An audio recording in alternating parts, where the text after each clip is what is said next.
Everybody, welcome back to the Night Shift with Respawn Machine. This is Respawn Machine. Hope you're doing well tonight. Welcome friends. Hi Siri, hi Chip. How are you? I'm having one of those nights where I'm running slightly behind for some reason, and I'm just adjusting my microphone. Sorry about the weird noises. Like, I did everything approximately the same tonight, but for some reason I just wrote my tweet. It's very dumb as usual. And my mic's good, and now we are good. Welcome. Chronic's here. Hi, Chronic. Welcome, everybody. Thank you, Siri, for shouting out Chip and Chronic. And I will do one of these. There we go. Thank you, Chip. Thank you. I really need to, like, is today Monday? It's Monday, right? Yeah, yesterday I was like, I really need to get back to finally setting up my Discord. Because Katamari and I were talking about, like, how it would be kind of cool to do, like, a Hall of Fame and a Hall of Shame for Indie Horror Saturday. Just, like, the best of the best and the worst of the worst. Could be interesting. And so I was like, oh yeah, okay, cool. I'll do that. I put it there, and then I just got, like, sidetracked by Christmas stuff, and I worked on a video all day today. More specifically, I learned Photoshop for one thing. Nailing it. But it's cool. Oh, yeah, definitely. I mean, it's just, It's like one of those ideas that's a little long-winded, and I would just love to hear your opinion on something with it. That's all. But okay, we'll do. Yay. And if you want to talk about any ideas, let me know. Get your Discord up and running, or yeah, I know. Okay. All right, I will keep that in mind, Chip. Thank you very much. All right, without further ado, I'm gonna start it with Vampyr. However, I wonder how the developers pronounce it. If they said Vampyr or if they were just like Vampire. It's Vampyr. It's just a fun way of spelling vampire. I don't know. I know if I was developing this, I would be calling it just Vampyr to everybody all the time. Screw my colleagues. Because I wanted to. You ever have one of those days where you kind of forget about your body's needs all day, and then, like, at some point you take a sip of water and you're like, oh my god, this is delicious. Wow. You call this water? I love it. I am so thirsty. Thank you. Thank you, Mother Earth, for this water. That is me right now. I guess I forgot to drink water all day. This shit is delicious. Take responsibility for your actions. It's like the game knows me. Just kidding.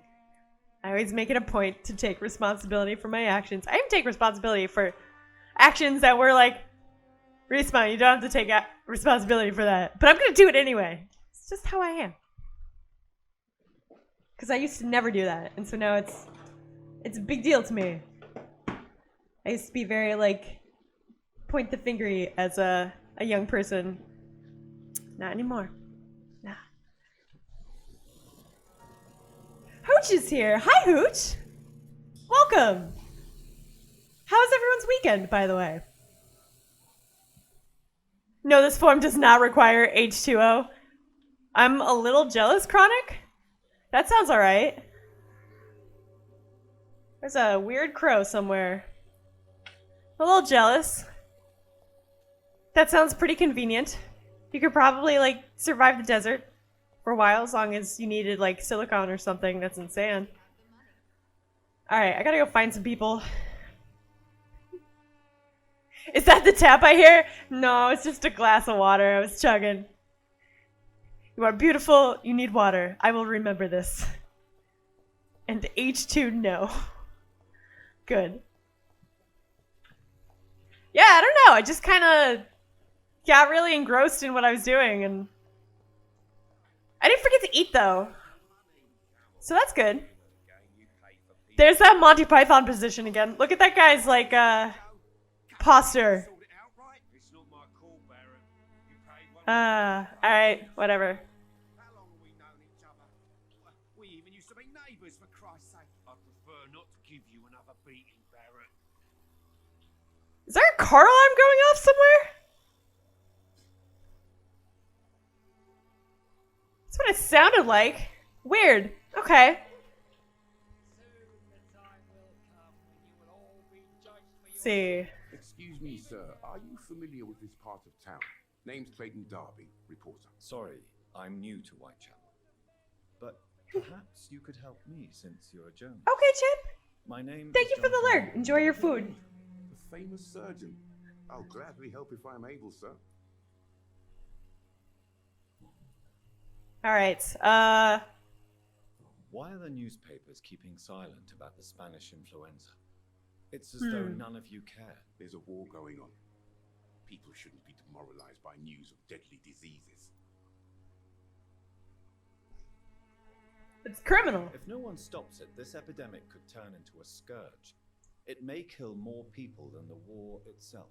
Yes, this is another kind of war, but just as deadly. History will judge us all for what we did and what we did not. What is a journalist doing in this borough after? So I'm trying to find. His colleagues would dare to go to inform the country. I'm trying to find a nurse from the hospital in connection with a blackmailing scheme of one of the hospital's funders. Is that a word? Yeah, hospital's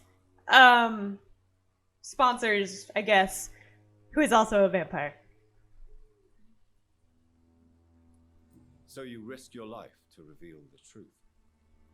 I saw many reporters do the same during the war. Whitechapel is the crucible of so many untold stories and tragedies. I want people to know them. That's quite honorable of you. But is the public interested? Not at all, sir. And that's why I'm an independent journalist. Blunt. Hoping to sell some stories. Blunt. Have you any idea of the danger you face in these streets at night? I've had to run and hide more than once from frenzied mobs incensed by the fever. Do you think the flu is really responsible for this, Doctor?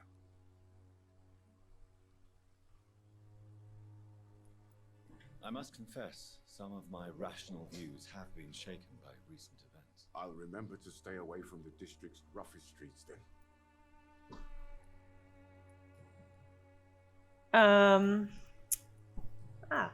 Alright. I heard you're investigating an underground medical dispensary in Whitechapel. What do you know about it? Not much, I'm afraid. They are wary of strangers, and I'm not really an acquaintance of theirs. Why do you care? I never know what to answer for these. They're also, like, direct, I guess? I don't know.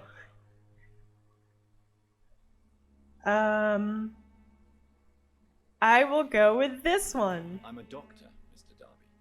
I care about everything involving public health and this epidemic. Are you sure you're not just concerned about the repercussions that a scandal involving a certain Nurse Crane from the Pembroke Hospital would bring? Without a doubt, you are a damn fine journalist, Mr. Darby.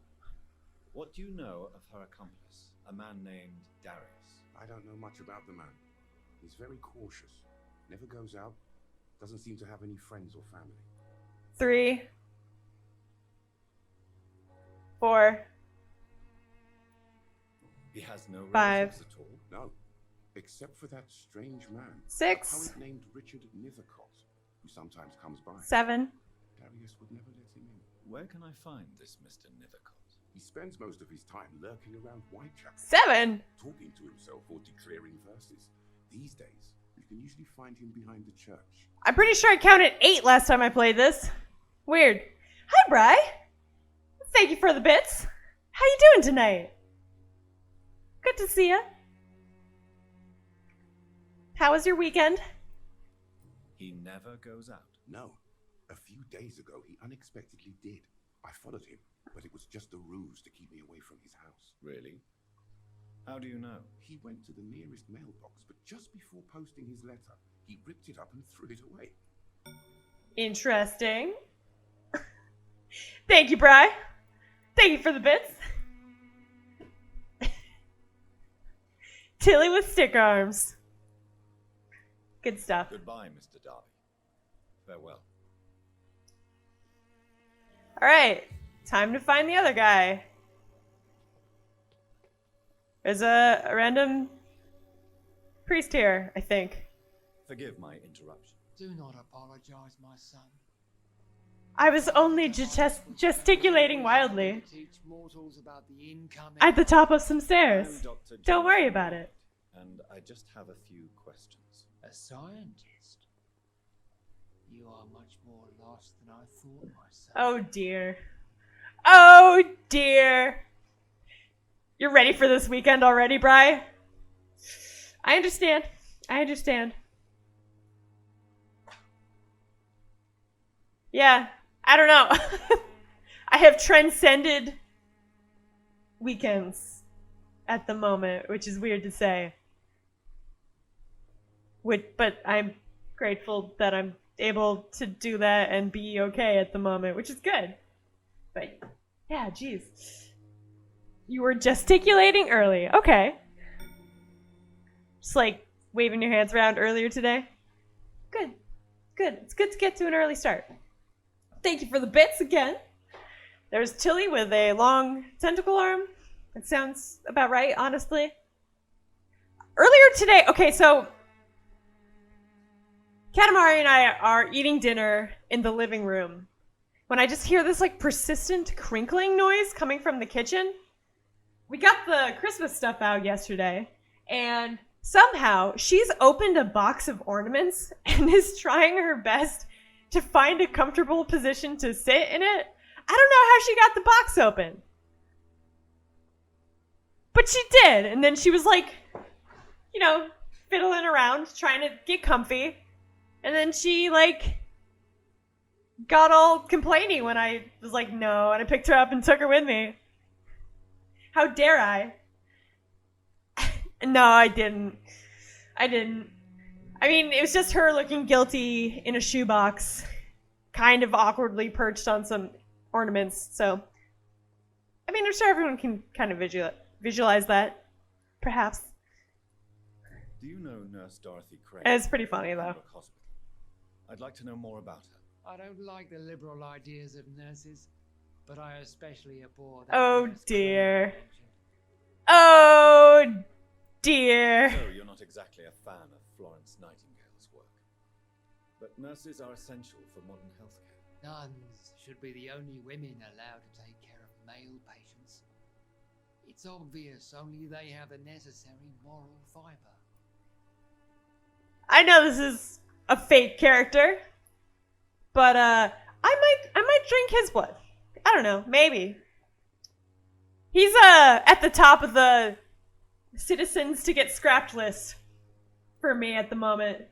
Why do you hate Nurse Crane more than other nurses? Before coming to London, she was a member of the communist resistance in her country. That's what happens when you let a woman get involved in politics. Yeah, I might drink his blood. Not this second, but at some point.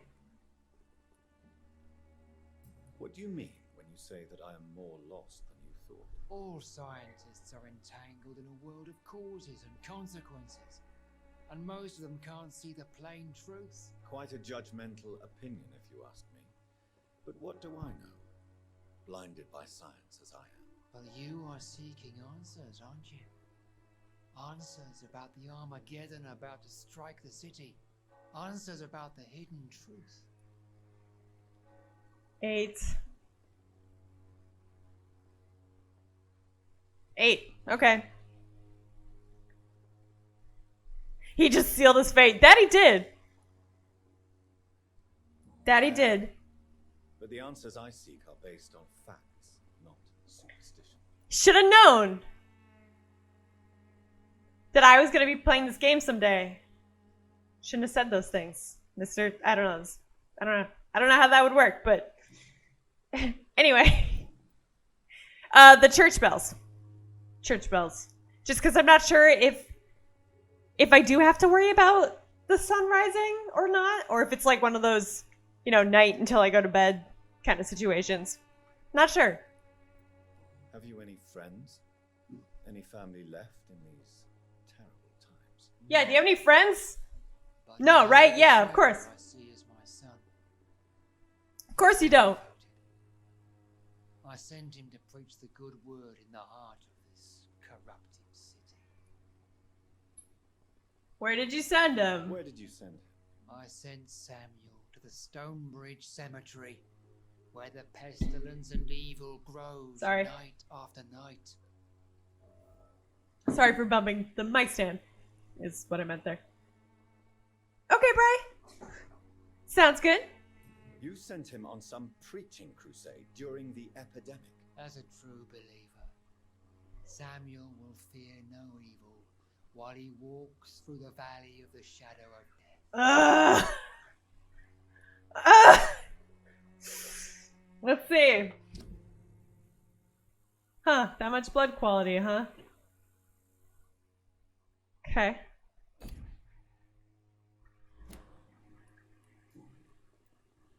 Goodbye. I've had enough for tonight. Indeed. Bye.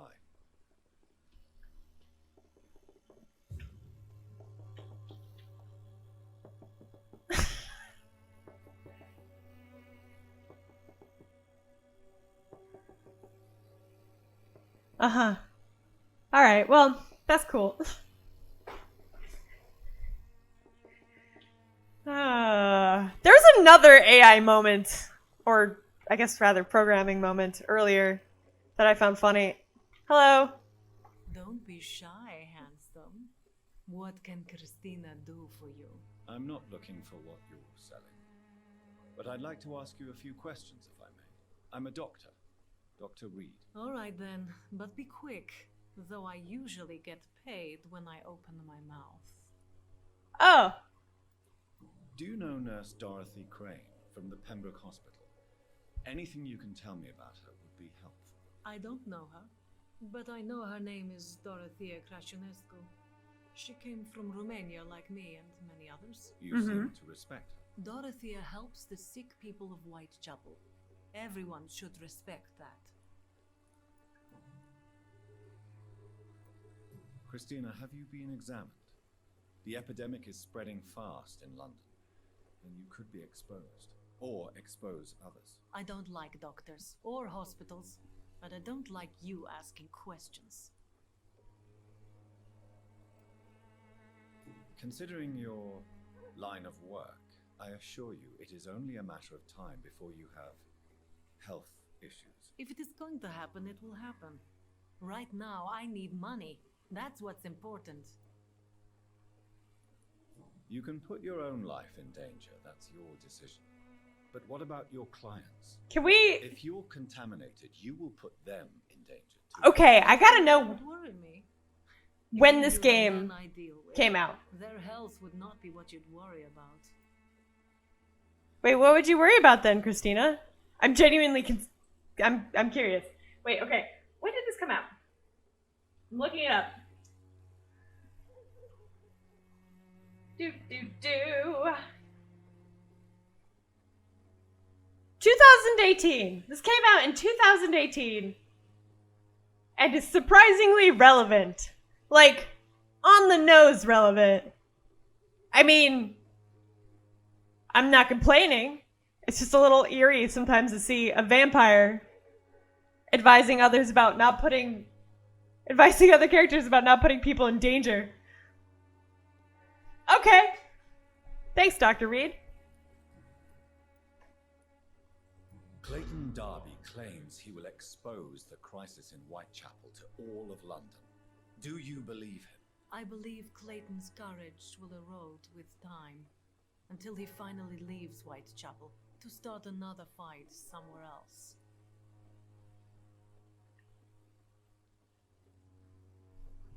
Are you talking from experience? I was I've 8 seen again. your type come here to get a good fuck in a cheap room or a dark alley before going back to their fancy houses in the West End.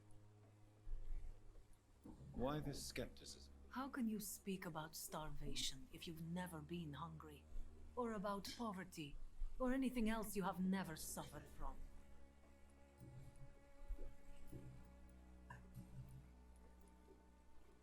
Tell me about yourself. Are you joking with me? People don't usually come to see me for conversation. I have no interest in your work. I am, however, curious as to what led you into this career. Short story. The war, exile, and England. This country is not especially welcoming. I've been refused many jobs because of where I am from. I had few options left. I always thought I was the master of my own fate. But now I know we don't always have control over our lives. I don't judge you. You know, this money is not only for me. I have good reasons to need this money quickly, but it is not your concern, Doctor. Goodbye, miss. Take care of yourself as best you can. Alright, time to find this other guy. Haha,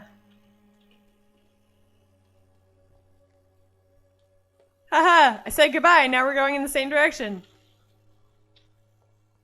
Well. Ooh, what is that?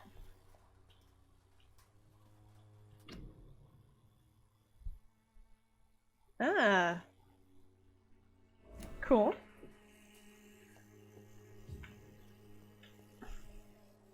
Find the mailbox. Alright. Find the mailbox.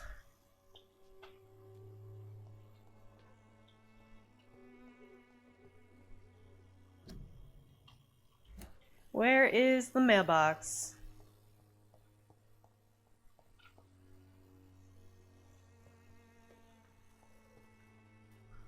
Who's this person?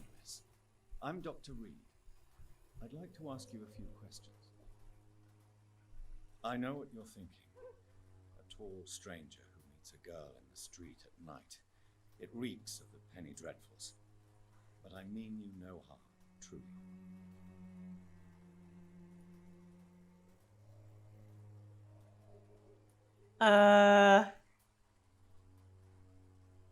Camellia, I know you work for Dorothy Crane. Please tell me about her secret dispensary. I think she's mute. I think this character is mute. A stubborn and mute comrade. Nurse Crane and Darius Petrescu have been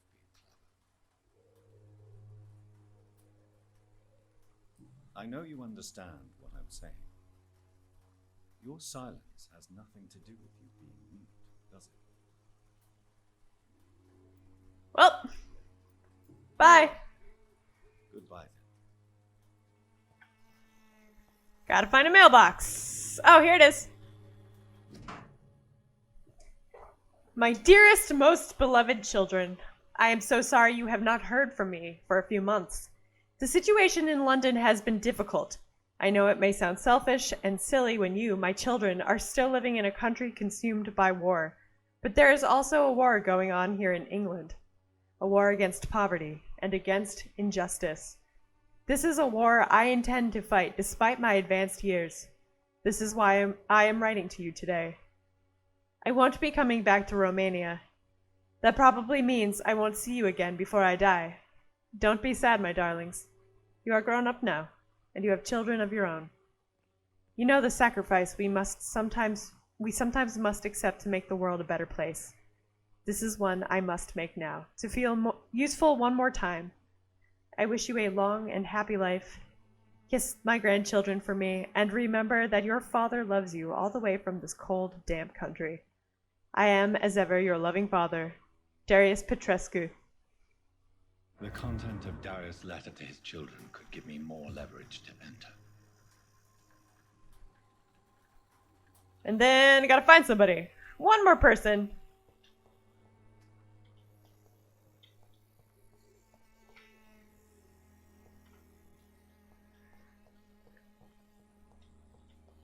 I'm still like kind of in love with like how this game looks. Just, oh man, there's so much detail. It looks so cool. So pretty. Alright, I guess I can't go this way.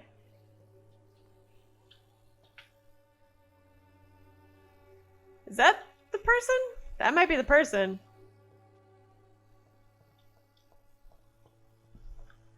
Just gotta find a way back there now. Thanks, Bri. Oh, another cat emote. Nice. Nice. More cats. Whose is that? Ah. Limited time only. Time only. Thank you for the bits, Bri. How's the fish coming? Also, what kind of fish? We actually have not had fish in a while. Because we do a lot of boxed every plate meals that like give you all the ingredients. And wait. And usually we don't get fish for that because actually I don't think we've ever gotten fish with one of those because it's more expensive. But then we could always just sub out fish, I suppose. Still though,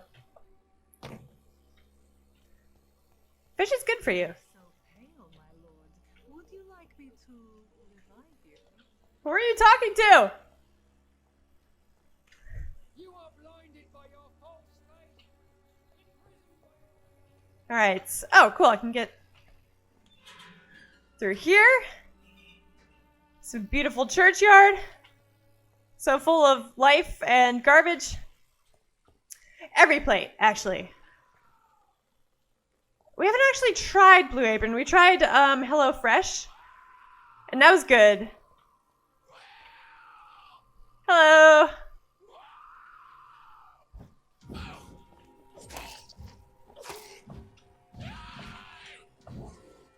Oh boy.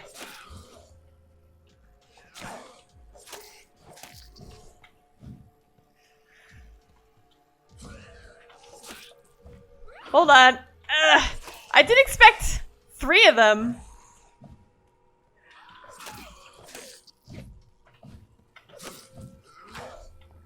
I expected 1.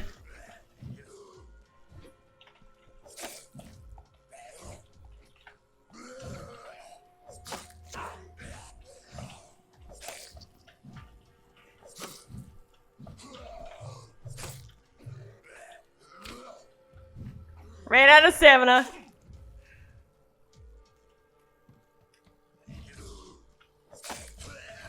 Ah, damn it. What are hitboxes?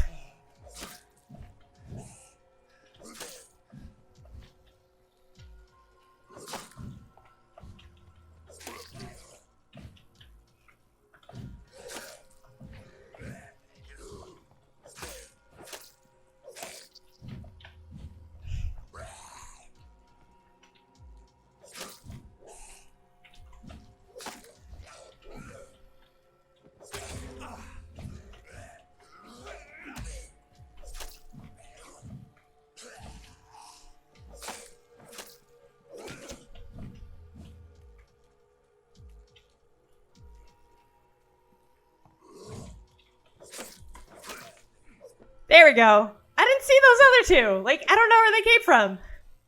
It's all good, but goodness. Anyway. Yeah, Blue Apron is, like, that's the luxury one, right? Yeah, HelloFresh was nice, but also kind of too expensive for us. So, like, Every Plate is the same company, but it's, like, another step down, I guess. Like, the ingredients don't come sorted, and they're not quite as fancy. Like, they're still nice, but they're not, like, quite as high-end, I guess. It's definitely more budget. Thank you, Bri. You have a lot of cat emotes. Jeez, how many cat emotes do you have? Was there like a cat emote? Oh, okay. These are two from a streamer, and the other two are okay. Nice. I like it. I like it. Lady Crunk is just stealing their recipes. That's smart. I mean, we've kind of done that. We've saved a lot of recipe cards. And the thing about Every Plate is they don't give you exact, like, proportions. like they don't give you exact measurements for ingredients, but if you kind of know what you're doing, you can just be like, oh yeah, sweet potato, beef, stick it together, eat it. Great. Thank you, Katamari and Siri, for shouting everyone out. The last two were Nora and Stammers. Aw. Somebody else has their cats for emotes too. Fantastic. You kept a lot of the recipe cards too? Yeah. Might as well. I mean, I don't think we expected to do this for as long as we have, but it's been incredibly useful during the pandemic. I mean, it's, you know, it's handy, and maybe under normal circumstances we would, but like, yeah, the pandemic has definitely had a lot to do with it. We really don't leave the house for groceries that often, which, like I've said before, I know is super, we're pretty privileged right now, and I am very happy for that, and I'm also happy that we can do this without potentially becoming a vector for somebody else to catch the virus. But yeah, we do like Every Plate, and we get Misfits Market, which I would totally recommend if you live on the East Coast, which I think most of you do. Misfits Market is amazing. Like, I would sponsor them even if they didn't ask me, because they're really good. Oh no, Hooch! I am so sorry. Do you know how it, like, happened, or just, I mean, I guess it could be anything these days. How is she holding up? Yeah, we're hoping for the best too. That's rough. Oh no, they both have it?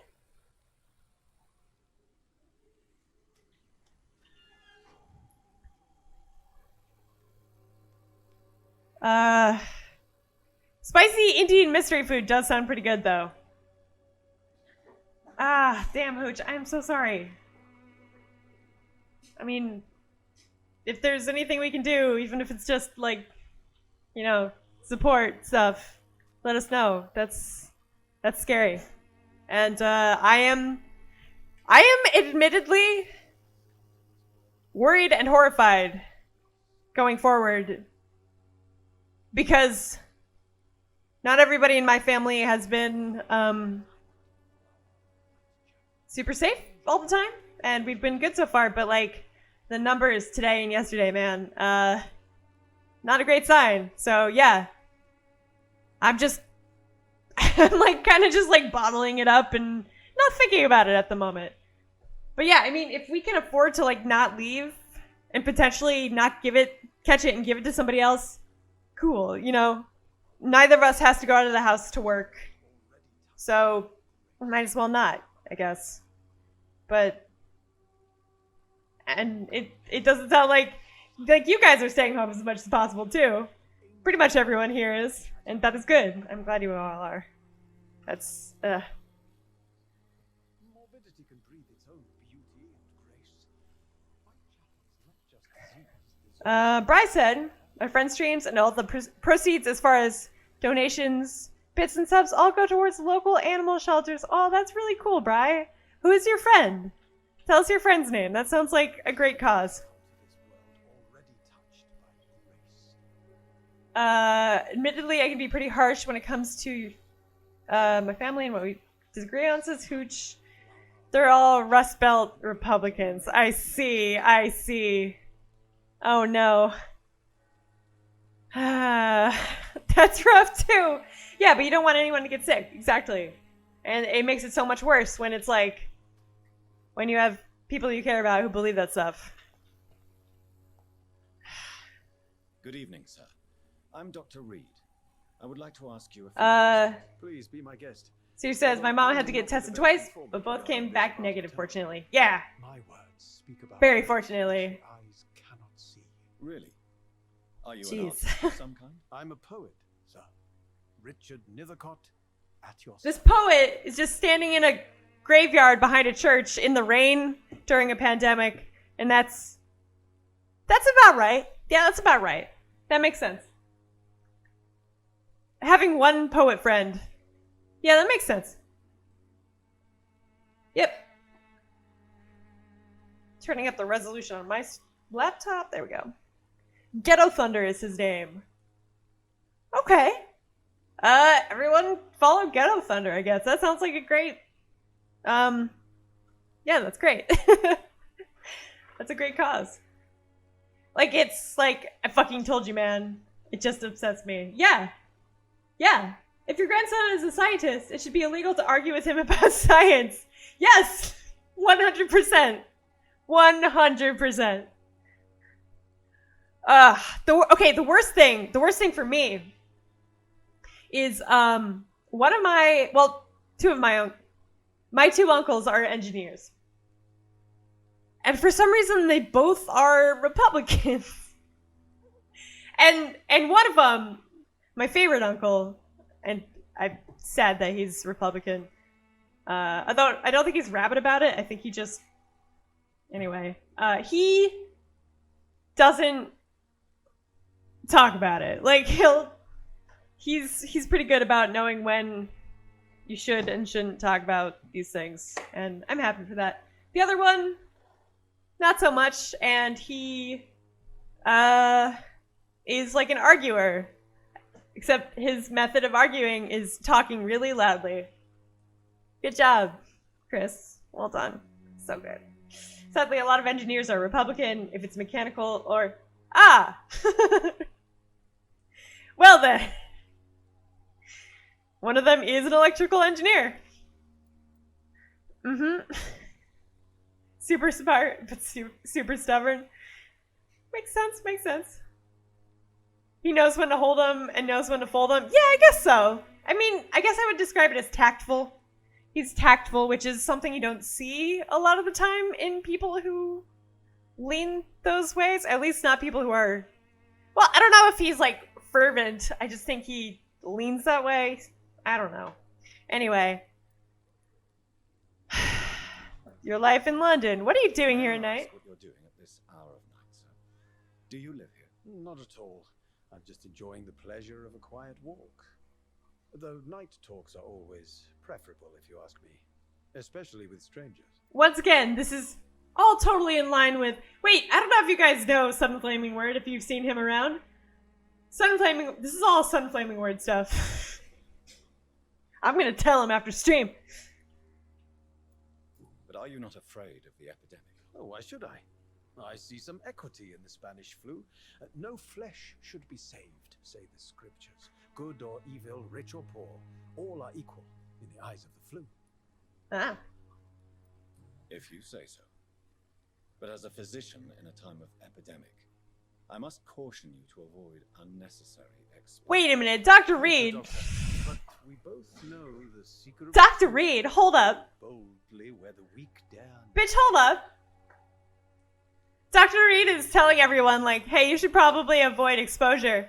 But he's, like, standing, like, 2 feet away from everybody. I know it's a little different. It's like, don't go where there's a bunch of flu. Stay away from there. But still, Dr. Reed, what are you doing? Traditional conservatives, you gotta say, feel bad for. The modern conservative isn't conservative at all. They're fucking regressive. Yeah. Respect expertise. Exactly. People don't study their whole lives to lie in general. Yep. Yeah. I always think it's really weird when... So I had this, like, mini Facebook discussion a little while ago where this one guy I at least was friends with on Facebook posted something about, like, did you know that there's X amount of space in Alaska and in the Antarctic? There's enough space for every person on Earth to have 2 acres or so. I don't know, something ridiculous like that. And they want you to believe that overpopulation is a problem? And I was like, cracking my knuckles. Okay. So when they say overpopulation, and I explained the whole, like, you know, resource thing, because that's what it is. It's not literal space. It's, like, our resources. But then I asked the question that I still don't know the answer to and still would really like to know from, like, conspiracy people and uber conservatives who deny science and everything. Why would people lie to you about this? What do they have to gain from being like, you know, what does your average scientist have to gain from being like, hey, yeah, you should probably not have, like, a ton of kids if just don't do it. It's not nice. Come on. Like, they don't have anything. Excuse me. I think I just inhaled a cat hair. They don't have anything to gain by, like, I'm not talking, like, governmental scientists or anything. I'm just talking about your average science man. Your average Bill Nye. Just telling it like it is, you know? I don't understand this line of thinking. It's not like the Illuminati is, like, secretly paying every scientist. Oh, wait, that's probably what it is. Never mind. My bad. Did you know nobody is living in the desert, but you believe in overpopulation? Oh, I'm sorry, game. I'm sorry. Wow, excuse me. Yeah, but yeah, pretty much exactly that. Like, that's not how it works, my guy. That's not even worth it. Putting chemicals in the water, turning the freaking frogs gay. Microchips wouldn't make you full at all. They are very small. They're very small. The thing is, science is great because all you have to do is get a second opinion. Literally, science is cool like that. You don't have to take things on faith. Exactly. And it's not like scientists are all collaborating. Like, scientists regularly question the findings of other scientists, and that's why they have to prove or at least provide a set of, I don't know, I'm, like, dumbing this down so much, I know, but, like, a set of rules, basically. Like, not rules, instructions, whatever. You have to put your process in a paper and have it peer reviewed, and that's it. That's how scientists agree on things, because literally, from what I understand, the science world question each other all the time, and that's good. So your life could be in danger here. Aware that your life could be in danger in this part of town. But this is where I must be to feel the real beat of the city. I had to come, see it for myself, alone. If 98% of climate scientists agree, why go with the 2%? Yeah, exactly. Unless you're fucking dumb and you don't understand anything. And oh my goodness, I am getting so... I am full of rage. Independent verification and peer review. Yeah. You've got to have a process that is replicable, with consistent results every time those steps are replicated. And if they're not consistent, gotta figure something else out or amend your results. And I just, maybe it's just an education thing. That could be it. I don't know. Maybe people just don't understand how this works well enough. I mean, our education system in this country is shit. I don't know.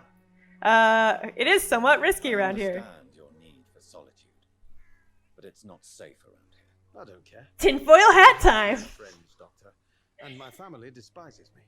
Oh. If some misfortune came upon you, I'm ready, Hooch. who would Give be it to here me. help you? Well, Give you me for your a start, conspiracy my dear theory. Doctor. What are your thoughts on the terrible situation in this city? Terrible, you say? No. Of course, the death of so many innocents is a tragedy. But the scourge has not been all bad for the city. Oh, no, sir. What are you talking about? Do you remember London before the flu? Noisy, cacophonic, quiet nowhere to be found. And now, listen to this oddly peaceful silence. You haven't heard the fireworks yet, bud.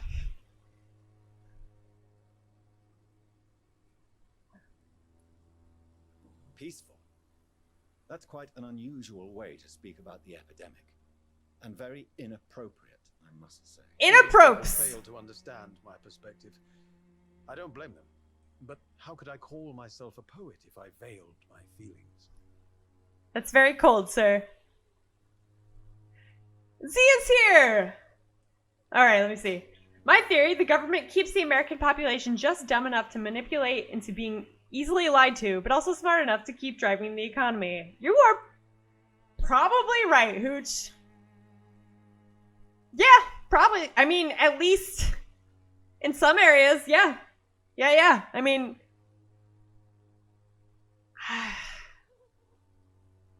I wouldn't be surprised. They very intentionally lower our general intelligence. Yeah.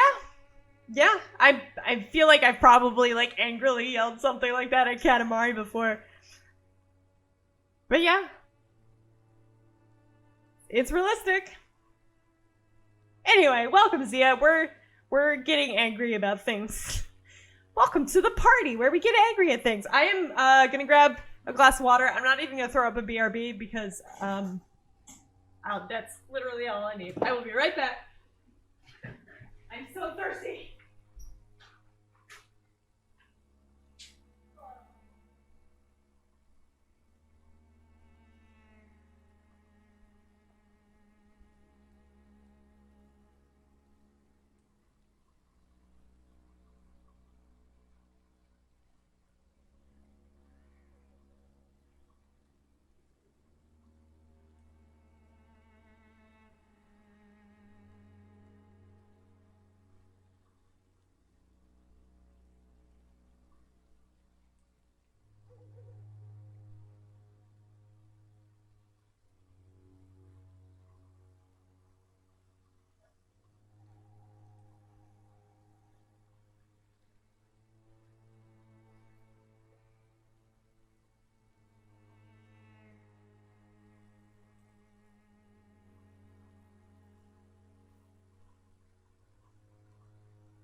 Okay, I'm gonna get back to the Vampyr.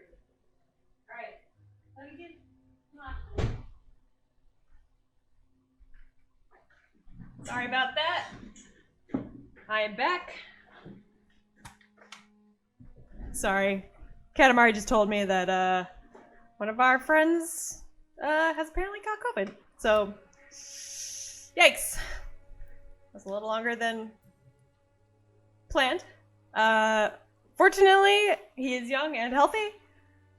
So, fingers crossed. So it's one of our friends and two of our friends live together.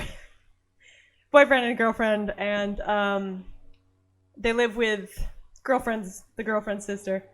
And boyfriend and sister caught it, and girlfriend is self-isolating for a few days, apparently. So, jeez. Yikes. Yeah, it's bound to happen, I guess, at least to some. I feel like nobody's gonna get out of this without at least having somebody they know catch it. There's just too many people at this point. Anyway. They've been good so far. So, we'll see. I'm sure they'll be fine. Anyway, that guy looks genuinely disgusted. Yeah, he does. Look at him. He doesn't look like he's meeting. Okay, now he's meeting my eye line. Just kinda, yeah. Alright. Anyway. Tell me, Mr. Nethercott, why seek inspiration in Whitechapel? The place is not beautiful per se, but how to explain it? Stirring and challenging. In what way, exactly? The struggle by gaslight, the barren smiles, and the added hunger under the rain. If you say so. Such vibrant antagonism and vivid paradox. The stripped humanity raged across each street. Okay, this sounds less like my friend now. And what about the poignant distress? Oh yes, the poignant distress. You see what I mean, don't you? That's what I want to write about, and that's what Whitechapel is made of. Yeah, my friend is very much for the people, so it's not really his kind of talk. Anyway, who is easier to control? A bunch of highly educated people with time to verify your claims / questions / question your actions and intentions, or tired working class Joes who just have enough time to buy beer before going home, exhausted to catch Tucker Carlson? I always want to say Carson before he falls asleep and starts over. For sure. The second one. Although, more educated people tend to have, from what I've seen, more educated people do tend to have more empathy, which makes sense because when you're learning, you are learning about the experiences of other people as well. So, in that respect, I feel highly educated people are less likely to have that loose cannon effect, which is generally good for a safer society.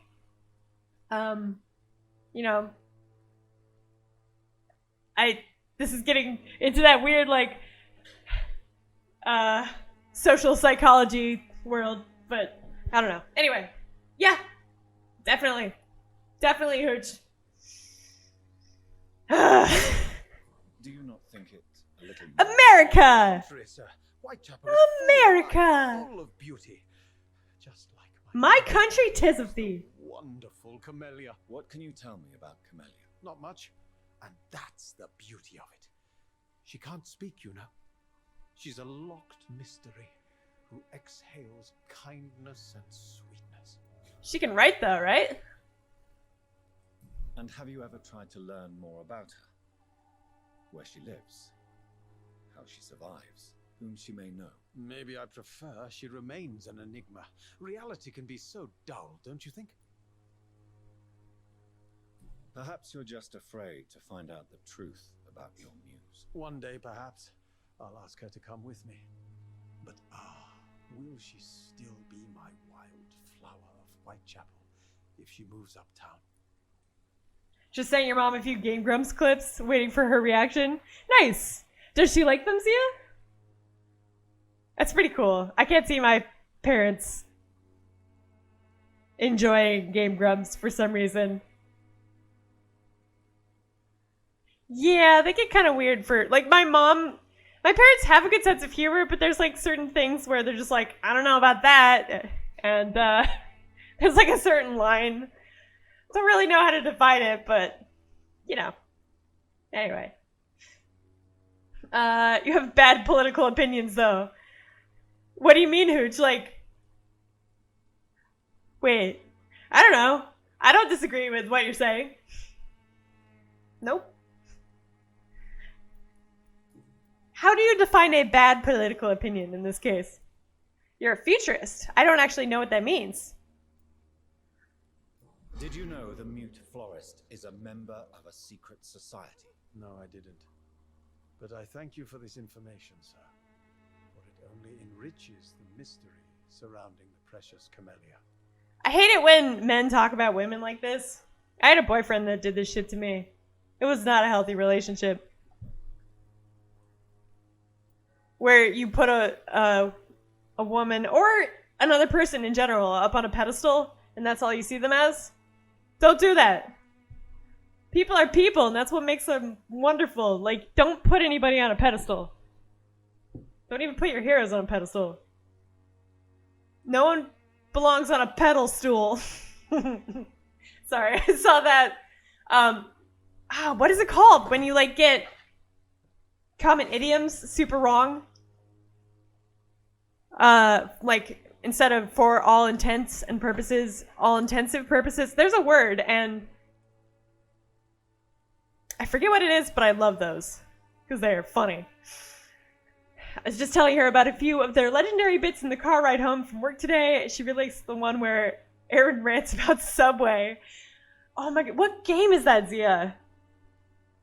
Because I am blanking. I mean, I always just go to Jesse fucking Eisenberg. That's just the one I remember. Are you not curious? Is there not more you wish to know? That girl has not an ounce of malice in her. Whatever she may be hiding, it's certain to be for the benefit of most, if not all. I fear you are a hopeless romantic, Mr. Nethercott. Guilty as charged, Dr. Reed. Okay. May I ask you a few questions about the district? Extraordinary part of town, is it not? I'll be glad to help you, if I can. I'm looking for Dorothy Crane, a nurse who lives in this vicinity. Dorothy Crane. Oh, I love the name. The Crane of Whitechapel. Sounds very mysterious. But, sorry, no, never heard of her. What can you tell me about an old man called Darius? Darius Petrescu. Yes, I know him. At first, I thought he was only a small publisher. I invited him to publish my work, but his reaction was pretty clear. Not interested in your talent? Darius is an old political activist who takes delight in printing tracts and lampoons.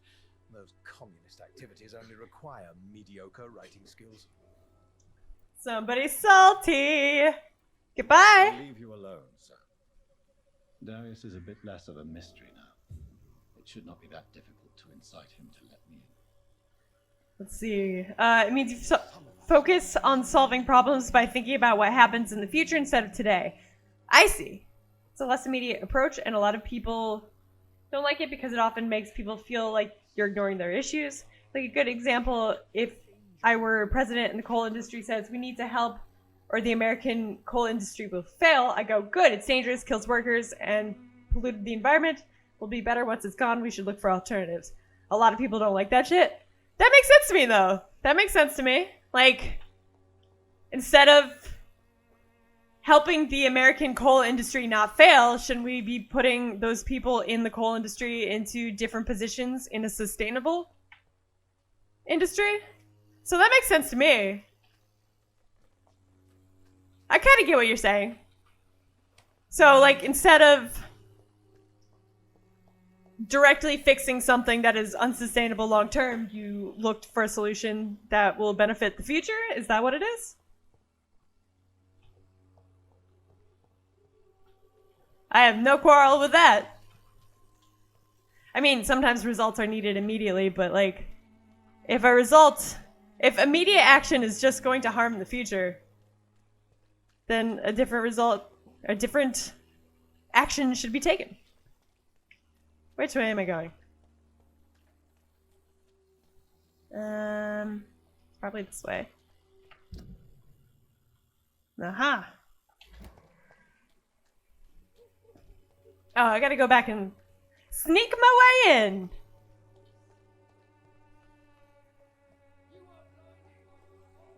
Do.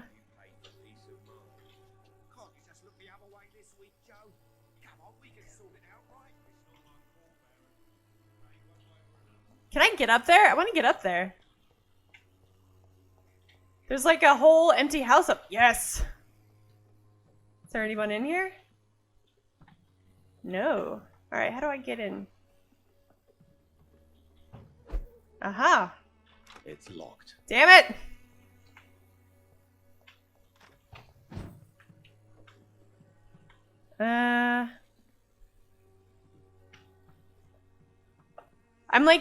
I'm curious because the windows.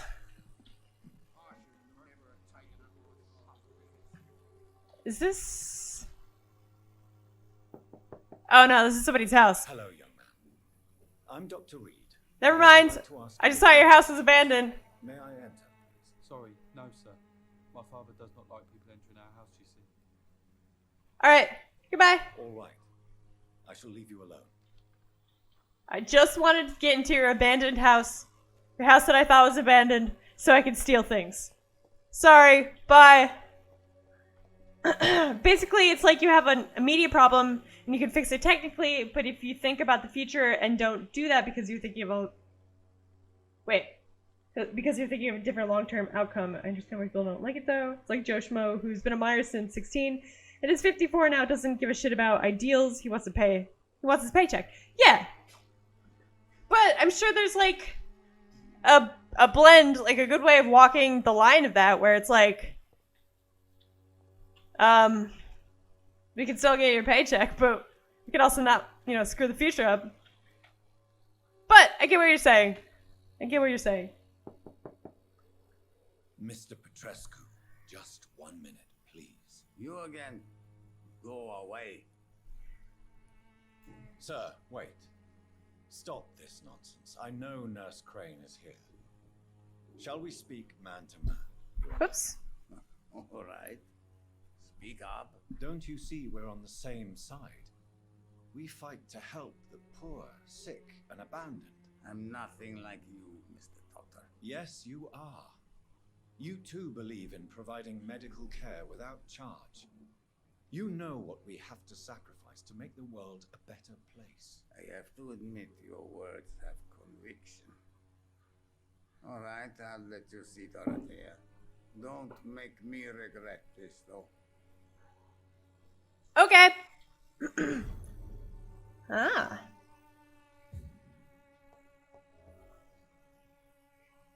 Oh, there he is. If you want to talk to Dorothea, you must go across the courtyard and take the stairs. We've not been formally introduced. May I ask your name and occupation, sir? I am Darius Petrescu. I'm here to keep snitches and spies away from Dorothea. And I also run this little print shop.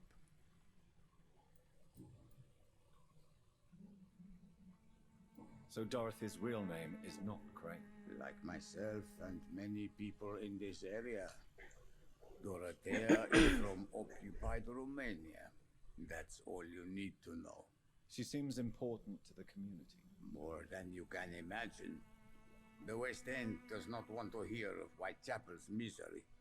Dorothea is one of the few doing something about it. Tell me everything you know about Camellia, the mute florist. I do not believe in the afterlife, Doctor, but I'm almost convinced Camellia is an angel. She volunteered to give out our medical leaflets. Are you not worried for her safety? She is as brave as she is tough, and clever, too. If only I had met her when I was younger. Are you in love with Camellia, Mr. Petrescu? Don't be stupid. If I had met her when I was younger, we could have won our revolution. I wish people would just talk, though, for real. People blow up at each other too quickly. We'd be a lot happier if people were respectful, or dare I say it, kind. Yeah! I mean, agreed. I wish everybody tried to find, like, one way to be kind per day. The world would be such, like, a way better place. Not even anything big, just, like, stopping to hold the door open for somebody, telling somebody you like their shoes, helping somebody pick something up, petting a dog. Like, those are all things you could do. And the world would be way better if everyone just did, like, one of those a day, you know? But also, seriously, there's people... I see stuff on Twitter, and because, like, Twitter is my window to the world at this point, I guess. Because there's nothing else. It's like, oh, I could do CNN or I could do Twitter. Okay, it's Twitter. I mean, if I go to Reuters, actually, for a lot of my news. Because they're a pretty good neutral source, like NPR. But still, like, culturally, and, like, to get some of the vibes of things, if that makes any sense. But so, like, I'll see people commenting on stuff who, you know, they'll have comments that are like, I'm not setting this up right. You'll have some post about somebody helping. I think I saw something that was like, people help a duck the other day, and somebody in the comments was like, damn liberals would never help ducks. And it's just like, okay, hold up. And it wasn't even like I wanted to yell at this person like, yeah, we would, but it's weird to, like, look at comments like that, and then you open up the person's profile, and it's just, like, pictures of puppies, and, like, they're hanging out, doing things, and fucking libs hate ducks! Yeah! Fucking libs hate ducks! Damn libs! Always throwing stuff at ducks. Always tying ducks up, putting them on train tracks. Goddamn libs. Anyway, it's just like, you know, in most cases, if I was in the room with some of these people and we didn't know anything about each other, and you know, we just started talking about, like, dogs or something, we'd probably like each other just fine. And it's just, if everyone in the world could, like, see that there's not that much different about us, like, yes, there's, like, religion, and there's... I'm sorry, game. I'm talking about things, but thank you for pausing, I guess. There are certain features that are very big and defining that make us different, but they don't make us that different. We still like similar things. We still care about people in our communities, and we still want what's best for those people that we care about. And we like movies and books and video games, people, places, and things. And I don't know, it's just, yeah, maybe if we all just, like, found something in common with each other, maybe we would all get along better? I don't know, maybe that's overly optimistic, but I don't know. People talk about their favorite kinds of music even though they may have different tastes and opinions. Why can't politics and societal issues be the same? Yeah, agreed. Now, that being said, contrary to, like, everything I just said, there are certain things that I feel are kind of mitigating in there. Like, if I talk to somebody and they're like, yeah, all this stuff, haha, we're both cool, but your gay friends shouldn't be able to get married, then we're not going to be friends. Like, and I guess I also don't understand that line of thinking either, because that just seems so, like, hateful and closed off. So I have a bit of, like, a disconnect in my mind where I'm like, yeah, if we talk to people and we just kind of, like, got to know each other, I bet we wouldn't be that different. But at the same time, there's also people who are like that, or like, oh no, if you accidentally get a baby, you should have baby, even though it'll ruin your life and you'll be miserable and you probably couldn't handle it because issues. Sorry, like, stop. So there is definitely that like discrepancy in my mind when it comes to stuff like that, and it's there's a big difference between I think we disagree on how an economy prospers and women shouldn't vote. Yes, exactly that. Yeah, like when it comes to the economy, to like what's best for an industry or a group of people, you know, in that way. Sure, when it's like, I want to take away rights from people, then no, get the fuck out of here. Don't talk to me. Fuck you. I'm gonna kick you down the stairs. Go away. Not really. Don't tell Twitch that I said that. Know where she's from? They might ban me. She's not from around here, that's all we know. Camellia is not even her name. It's her favorite flower. You say she has no close family. Well, there's that awful My favorite poet flower has a who really follows unfortunate name. around like a lost puppy. Awful Good poet. man for sure, but a very poor writer. Yeah, my favorite flowers. Everyone ready for my favorite flowers? It's columbines. They're really beautiful, but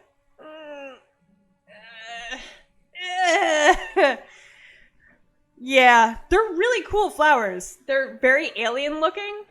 Here, let me see. They're really neat, and we have some planted out front. Sometimes they're referred to as agualichias, which is a better name at this point, but yeah,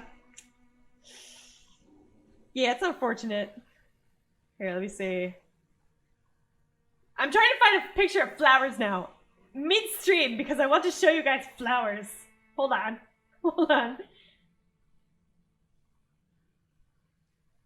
Alright, that one's pretty. Sure. View file. Here you go.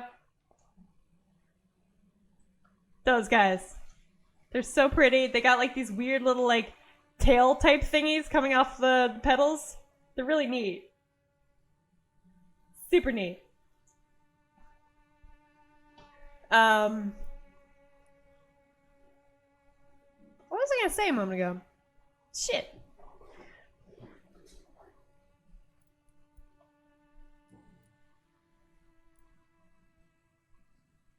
There was something. Why do I care about this so much? There was something else. There's something else. Maybe it'll come back to me.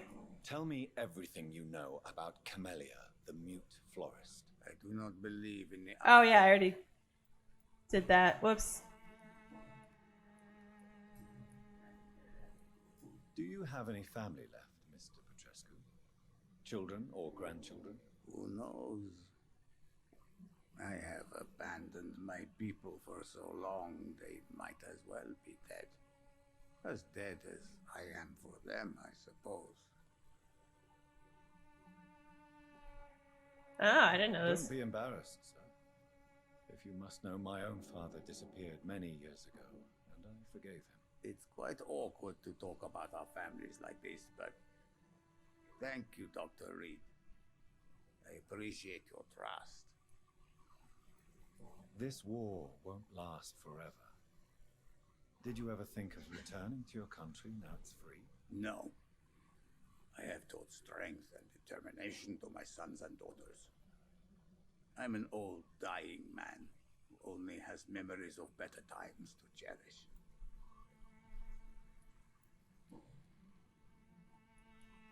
How did you meet Nurse Crane, Darius? Why does she trust you? I'm her oldest friend in England. Dorothea and I share many ideas about this country and about the country we left. You mean occupied Romania, don't you? Even if not directly, I fought against your enemies. Really? Then perhaps you have more in common with Dorothea than meets the eye, Dr. Reed. I look back at my upbringing sometimes and cringe. Like I did a project in my actual history class where I stood outside of a Walmart and asked people to sign a petition to end women's suffrage. And I got like 100 plus signatures. I was 14. Please forgive me. I've doubled in age since then. Oh no! It's okay, Hooch. It's okay. It's okay. You were a young child. You were a youngling. You are forgiven. I mean, if anything, I'm more disappointed in your community. Because I too did some weird cringy things as a small bab. But oh no, your community. I mean, it didn't work. Well, obviously.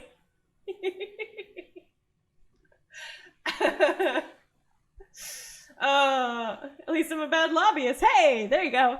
There you go. Oh man, I can't think of any of them specifically, but I do have memories of like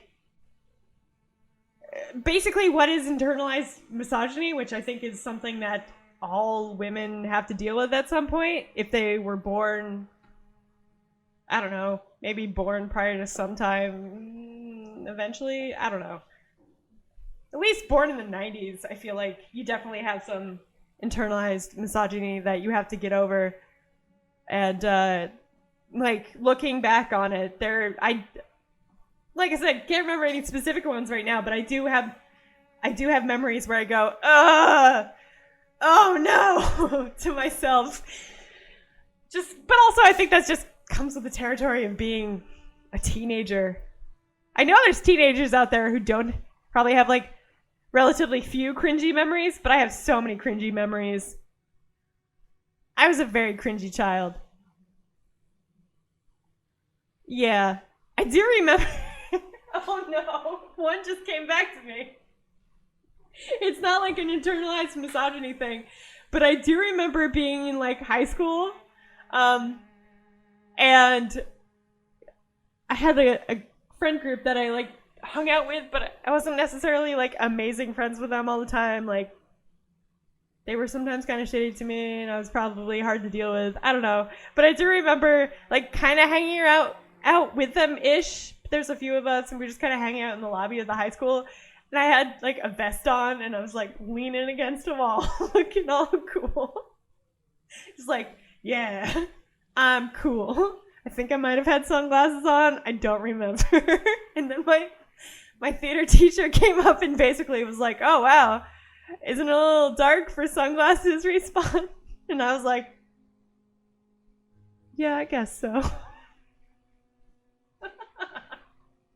I don't remember what I said, but just not anything cool. Not anything cool. Oh, I was precious. I will put it that way. I was a precious child. Me and my friends will just be like, yeah, remember that racist shit we did? Bro, yeah, that was fucking racist. Oh no. Oh no. I would have definitely hung out with you. I would have hung out with you except for the racist shit. But I wouldn't have had any of that influence. So there you go. Maybe that's a good way to look at it. I don't know.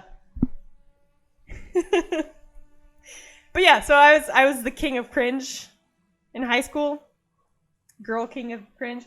Whole school is racist. Okay, yeah, that makes sense. All right, so yeah, if we had met on the East Coast, we would have been BFFs probably. So let's go with that. East Coast, fortunately, at least where I grew up in a very democratic area, despite being relative. I live in an area that has incredible disparity of wealth. Like literally, I lived on a hill. This big hill that kind of went from up top and sloped down to the village, and then it sloped down further. And literally, up at the top of the hill, you had the people who were like, I went to New York City over the weekend. I saw Wicked for like the third time, and it was pretty good. And then on the bottom of the hill, you had people who were like, it's a rough life, innit? And that's pretty much it. We were right at the middle. Right in the middle of the dang hill. Okay. Tell me about your political past. I know you fought for your country when it was occupied, Darius. Tell me more about it. I know my days are numbered, and I know I won't see my homeland again. But I fought for Romania all my life, and I will until my last breath. But Romania escaped the grasp of the Austro-Hungarian Empire. It's a free country again. It is not the country I fought for. My homeland is not appeased, Doctor. I still see a dark future ahead for my people. Let's see. Zia says, when I was 11, I made videos of myself playing Wii U games on my digital camera with a desire to become a gaming YouTuber. They make me cringe every time I watch them back. It was even funnier because halfway through the 26-minute video, my camera fell over onto my table, so it was just a black screen for the last 13 minutes. Oh no, Zia. That sounds hilarious, though. Hilarious and kind of adorable. I also, when I was probably 11 or 12, oh god, I don't know if I want to tell this. It's not that bad, but it's like one of those things where I'm like, I don't know. I was one of those kids that like played with like Lego for maybe a little too long. I still love putting sets together, but you know, like, you know. So I was at that age where I was almost like I was old enough to be home alone, but my siblings weren't. So my parents would still hire a babysitter, and my siblings and I used to make like little videos with our Lego, but they weren't very good, and we did really bad voices. And then for some reason we were like, and the babysitter was only a couple of years older than me. We were like, hey, do you want to see our videos? And they were like really bad. And yeah, so that was fun. That's another memory that just came back. Boy, I'm getting a lot of those tonight. Let's see. We had a talent show and the MC called up 3 random people, and it was the 3 black kids at our school. And they kept being like, this is completely random. And the kids and teachers thought this was fine. One of the kids was Smeewee. Oh no! Oh no! Oof. Big oof. I don't know. I feel like the amount of societal growth that has happened from like, I want to say like 2013 to 2020 is insane compared to like the rest of not human history, but like it's crazy how much we've changed even since then. We've learned to just not be quite, we're all still pretty shitty, but like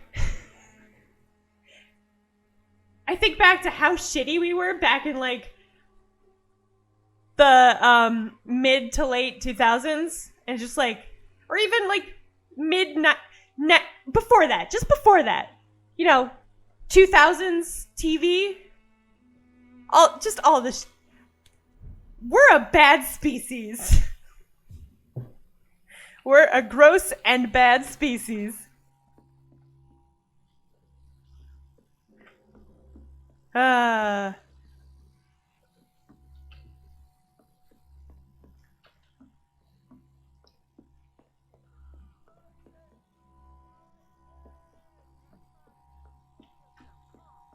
Uh-oh, somebody is a vampire up there, maybe? Wait, what is this? Somebody is screaming. You also have a video of your mom driving behind a tractor on a country road for like 10 minutes, and you were sitting next to her commentating over it like a sporting event. Oh, that sounds kind of fun, though. That sounds kind of fun. But yeah, I feel like the stuff we did, probably especially mid 90s to like late 2000s, we were such a shitty society, especially shitty society. And then in some ways it's gotten worse since then. I don't know. We got a lot of problems. That's me. That's just like, you know, middle-class white girl saying that, so we definitely have problems. I need help. No worries, Zia. I've done that a lot. Thought your chat was acting up, so you sent it again. What do we have here, nurse? I've definitely done that. Yep. High fever running on 3 days. Complaints of dizziness, muscle aches, and head pain, diagnosed with influenza. Treatment? Aspirin and salicin for the fever and discomfort. Liquids for dehydration, but he's having trouble keeping even water down. Thank you, nurse. Anything else I should know? He did lose consciousness this morning, but he's never had convulsions like these. He's not convulsing, he's choking. He's not getting any air. Skull, hand me that skull. What can I do, Doctor? It's too dangerous to operate with these convulsions. Sedative, nurse. He needs a blood transfusion. Stat. I'm sorry, Doctor. None at all. Time to stab.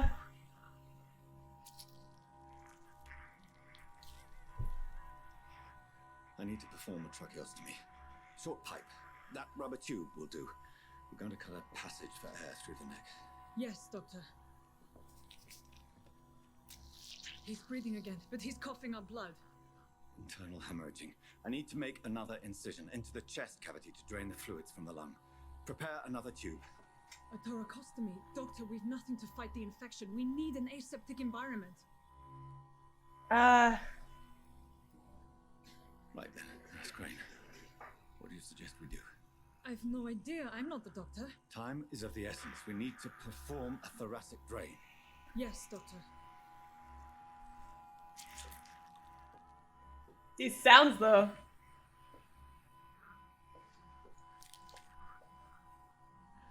He's still bleeding, Doctor. I'm losing his pulse. The drain must have punctured the intercostal artery. There's too much blood. Are you alright, Doctor? I can't see.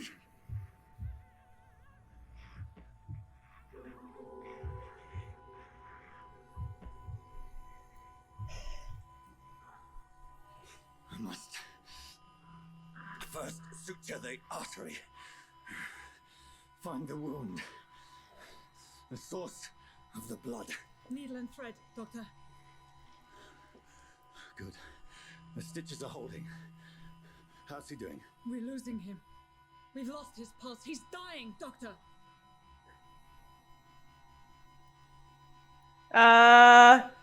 Sure. I don't know. A dose of epinephrine, now. Yes, Doctor.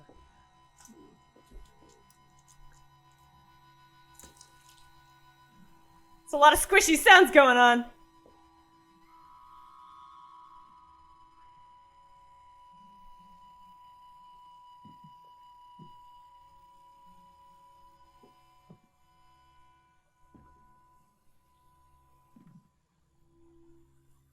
We've lost the pulse. He's gone, Doctor. Nurse, we did everything we could. Truly? Everything you could. Is that how you'll report this in your log? Is this how the war went? Piling up one poor corpse beside the next? This was not an influenza-induced seizure. I've never seen symptoms like these on the continent. Neither have I.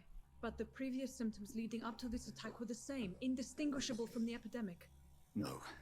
There was something more vile in these reactions. Something primitive.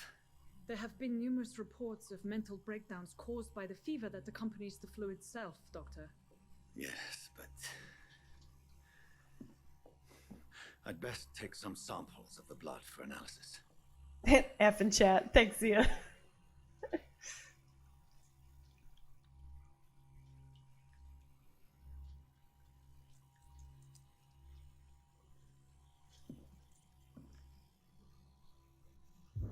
You're here to test my bedside manners. I give thanks that there are people who can put up with this without vomiting. Do I owe this courtesy? Yeah, right? Seriously. I suspect it was more than intuition alone that led you to us. So, how might I be of service, Dr. Reed?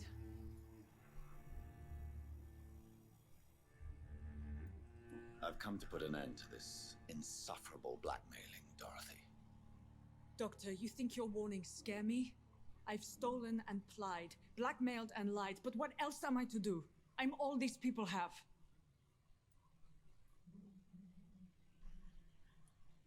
But why Lady Ashbury?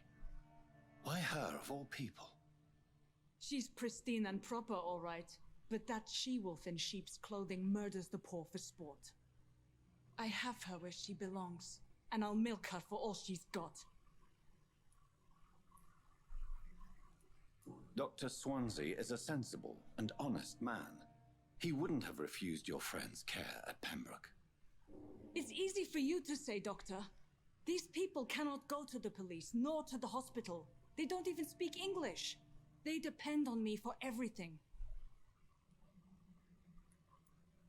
So, the end justifies the means. Is that your defense? I know you're kind, Doctor. Just another fine-heeled, silver-spooned gentleman who was given the world on a platter. You know nothing of poverty, nothing of the shame, the hunger, the loneliness. You've convinced me of the sincerity of your actions and their noble justifications. But all the same, blackmail is a crime, and it will stop, Nurse Crane. So, are you going to turn me over to the authorities?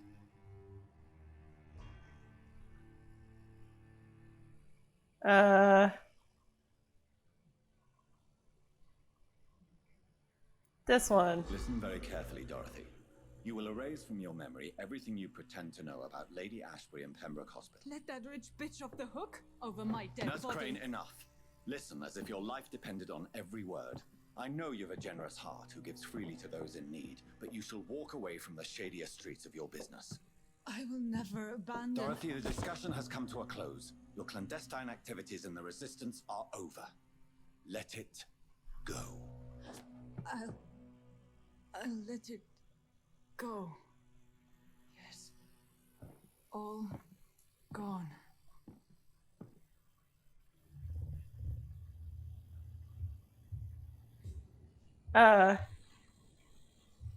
Why?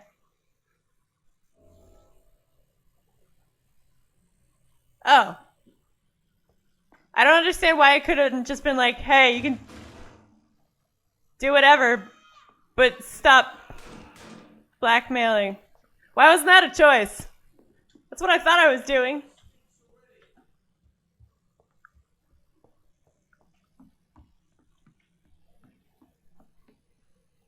Uh-oh.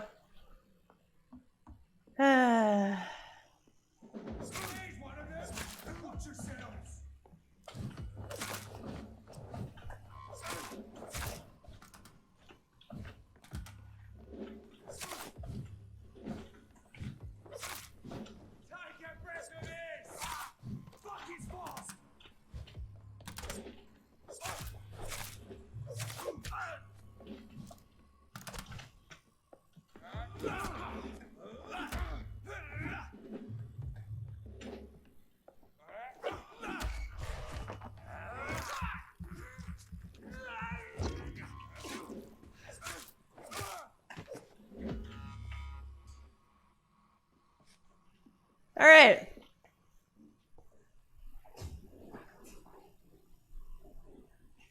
One thing I will say about this game, one very small complaint that I've had so far, and that I guess, I mean, it adds to the game, but it also subtracts in a way. Sometimes the choices you are given don't necessarily, like the choices you're presented with, your options, don't kind of fully illustrate. Oh boy. All right, bye.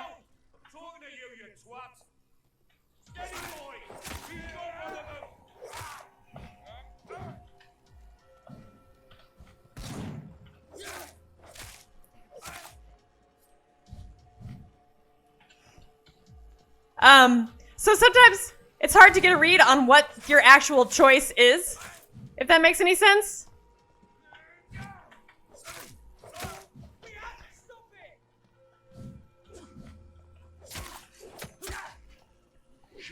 Which, kind of sucks, but like... But I guess it is kind of how it goes. I feel like sometimes the, choices you're given are very, like, floral, in a sense. But they don't fully illustrate what you're going to say. Like that. I thought that I was, asking her to walk away from blackmail, not from the whole... Anyway.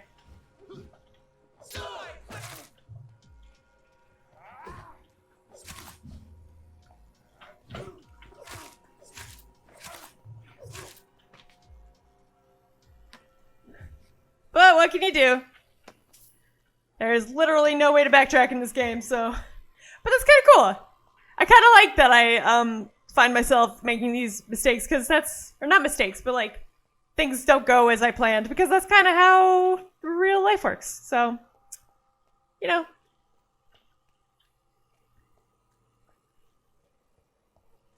Did they get Darius? Hello, Mr. Petrescu. Hello, Dr. Reed. Come on in. I guess not. That's good. Yes? Alright, bye. Goodbye, Mr. Petrescu. I just came in here to say bye, apparently. Okay. Goodbye.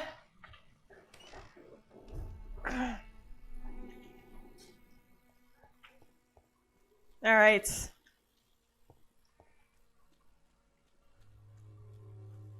So, I gotta get back to the hospital somehow.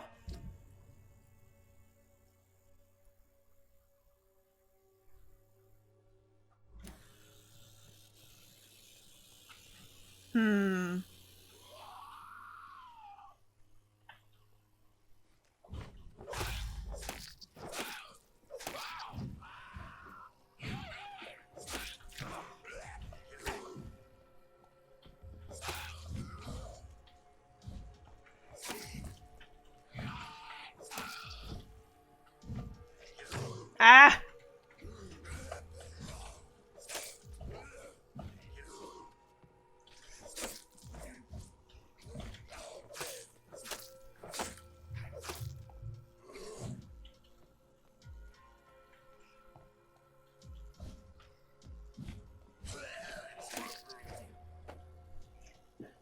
All right. Gonna heal up a bit. Bleep bloop blop, I got a shop. Okay. Wait. Oh, are you just rhyming stuff, Sia? I thought you were like, I gotta go look for Christmas presents. What's everyone doing for Christmas this year? Is everyone doing like Christmas presents and stuff? That sounds like it might be a dumb question, but like also, my family was kind of like, hey, if you can't afford to / whatever, don't worry about it. We still did, but you know. I'm worried about shipping. Shipping is gonna be a bitch. Don't love going to the post office right now, and wait, is this Darius's house? Did I just go around in a circle? Yeah, I did. Okay. I could hear him through the window. Goodness, how do I get back to there? The Swanborough cordial can be the answer to all your problems. Boy, am I directionally challenged right now. Yeah, I don't want to go to the post office. And I don't know. I'm gonna have to figure out how to get stuff to people. And we don't have a printer, which makes things slightly more complicated. Have I already been back here? Perhaps. Perhaps. But we have pretty much all of our Christmas shopping done. Except for, like, Katamari's dad. I think he's the only one left.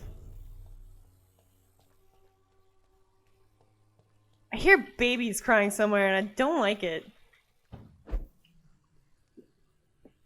Dang, babies. Just rhyming? Fair enough. Fair enough. I hear one. I hear one somewhere. Let's see. Let's see who's down here.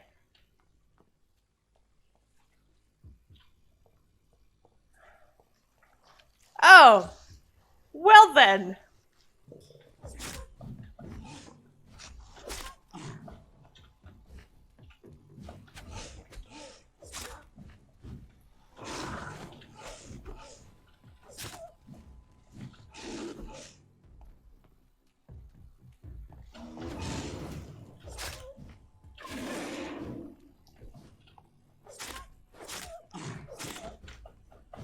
Very naked wolf man.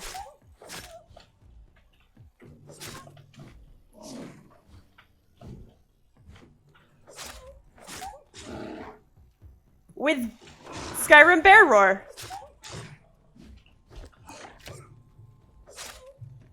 Ugh.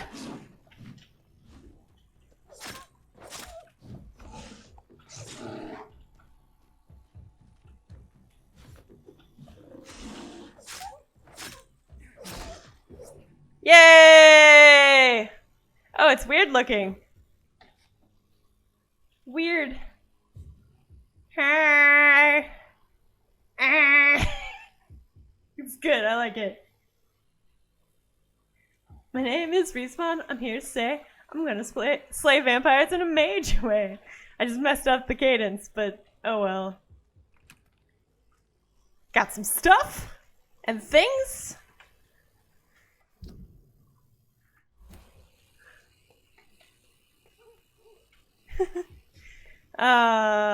We lost our minds the first time we heard that.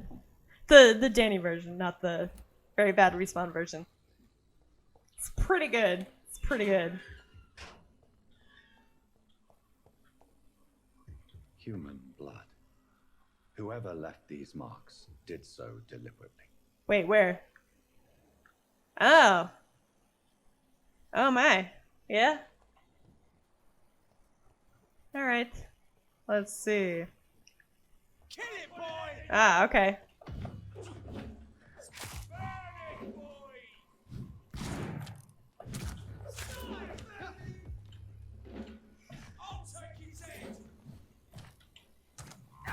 Ah!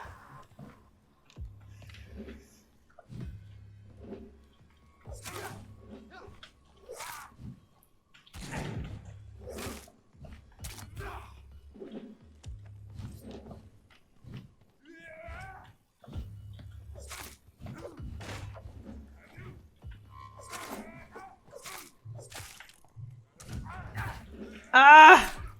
Hold on. There we go.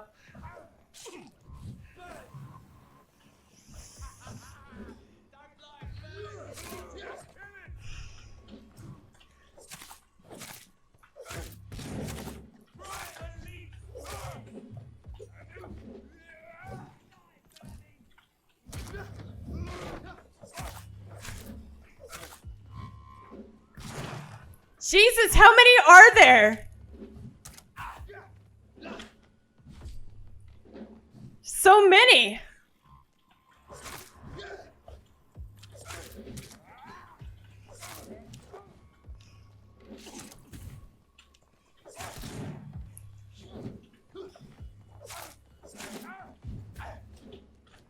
Jesus.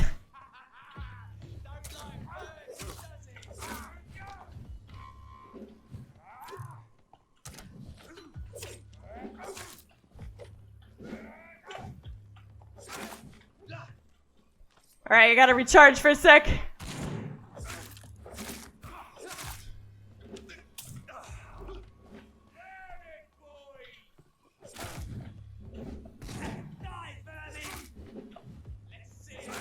Oh my goodness.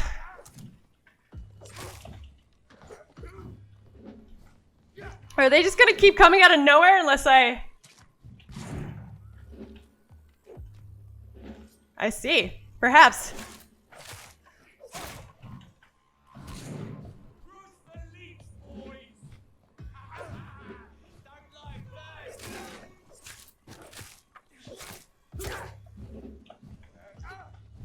I think they're just gonna keep coming unless I dispose of the two.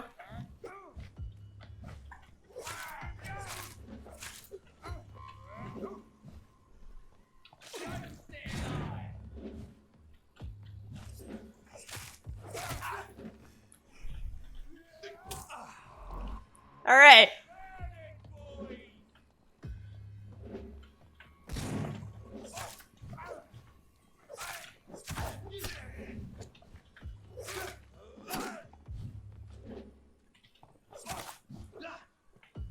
Jeez.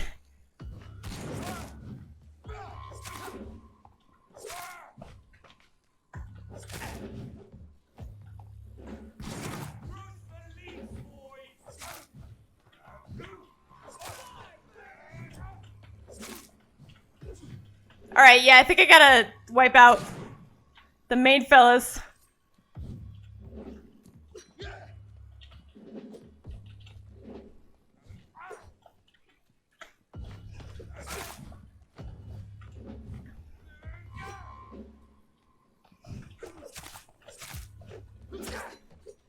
Jesus! Ah!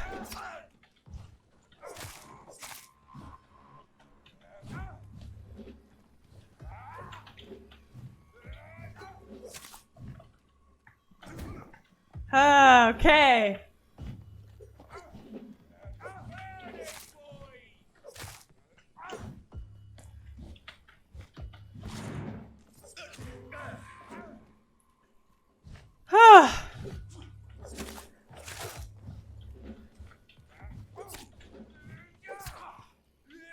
I am stuck!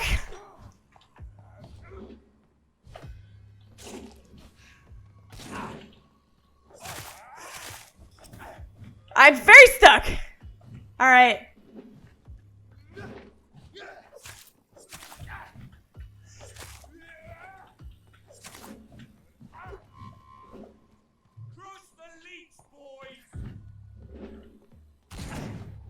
This is good!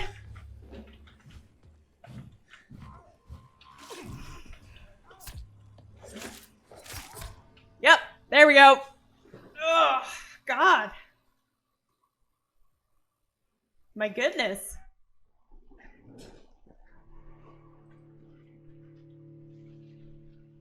Okay. That is rough. Yeah, is there a safe house nearby?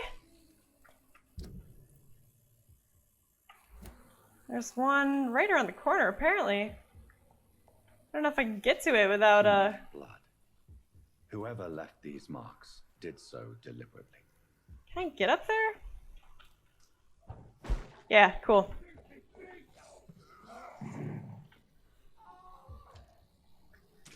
Well, alright then. Let me see.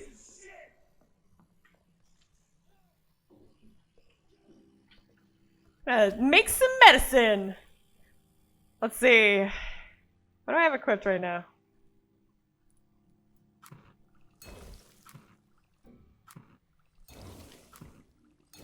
Alright.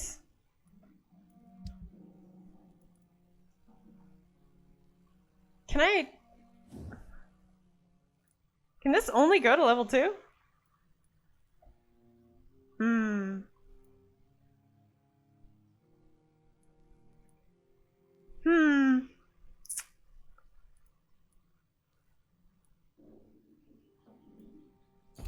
Let's see, what do I have?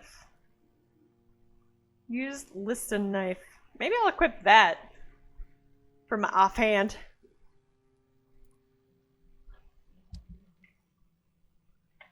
Yeah, maybe I'll do that.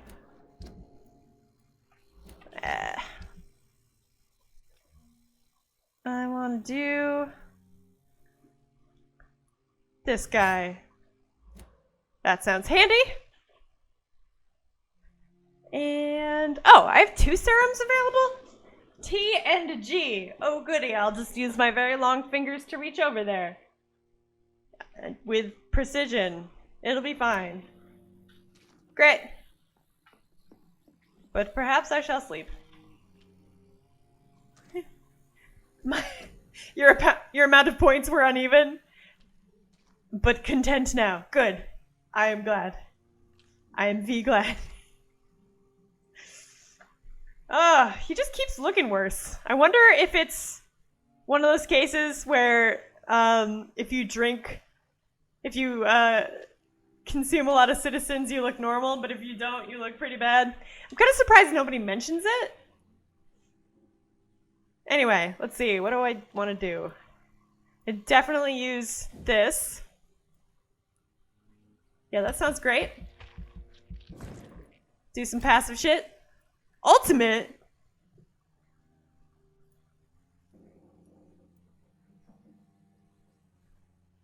Oh yeah, how do I do this? How do I even do this? So I got this. And I don't actually know how to use it.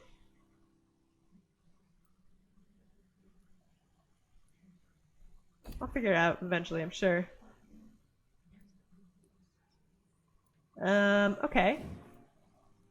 So I will increase stamina. That sounds useful. What else is there? Hard biting. I mean, 4 serums? Well, right. Yeah, I'll use that. That sounds helpful.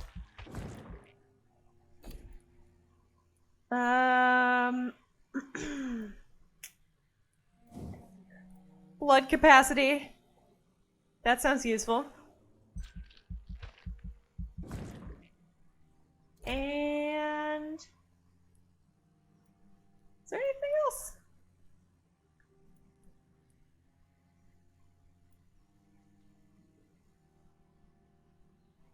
Yeah, that sounds. Wait.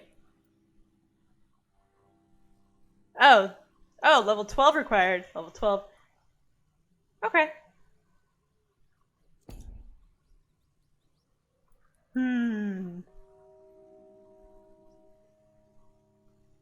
Somebody just hosted me.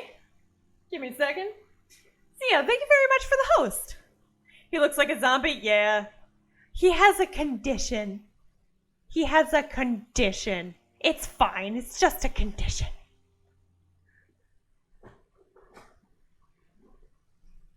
I'm like playing as like a super polite. Well, I'm trying to play as a super polite, nice vampire. And then his face looks like this. Yeah. Nailing it. Yeah, I'll just go for this. That sounds useful. Great. Confirm.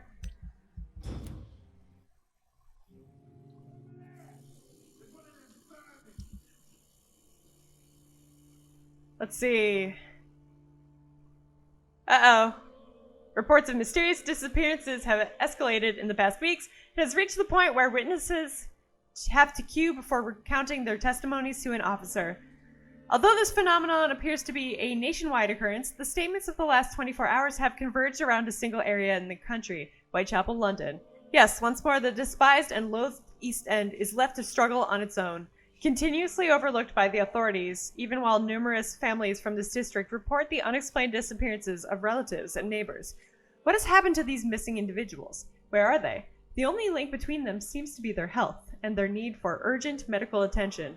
Until recently, it was a local secret that the only place to get help was a discreet dispensary managed by unidentified Good Samaritans. But the place now seems to be closed, and no one has any news from that facility. Did the missing persons go to a more secret place? Have they been discreetly moved to a more official service? One day soon, the London City Council's Board of Health will have to answer for this new mystery. EW. So I wonder if this game... So I wonder if there were consequences for every option that you were given for that decision, because you were given, I guess I accidentally wiped her mind out of everything when I thought I was going for the forget about blackmailing option, and it was no, forget about everything. But then there was also you could fire her, or you could embrace her. So it seems like no matter what decision you make in that scenario, there is a strong, what's the word I'm looking for? Reaction. There's consequences, because I guess, I mean, from everything the game says to you, the consequences seem to be a big part of this game. So that's interesting. That's pretty cool. Okay, I mean, I guess that makes sense why there isn't a stop blackmailing and knock it off. Just that, but you can keep doing whatever choice, because that really wouldn't... Oh no! Okay, we're good. That really wouldn't have, like, consequences. That would just be like, all right, knock it off, okay? Okay, cool. See you back at the hospital. All right, bye. Like, not a big deal. Not a big deal. That's pretty cool, though. It's pretty cool. I feel like I'm barely into this game. So, at least I hope I'm barely into this game. I'm excited to see what more there is. You're gonna go to, wait, Zia is going to go to sleep. Wait, never mind. Changed my mind, I'm gonna stay here a little longer. Slumber party! Yeah! Might as well make a couch fort and grab the sleeping bag. I want to make a couch fort. I love couch forts. Let's talk about forts. Couch forts. Alright, well, this place isn't good. This place, okay. Well.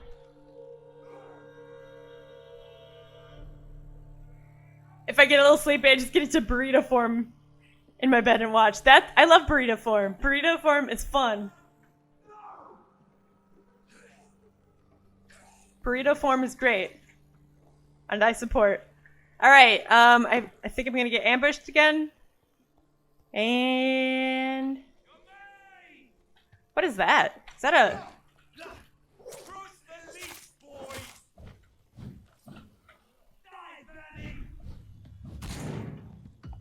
oh, I forgot to refill on serums. No!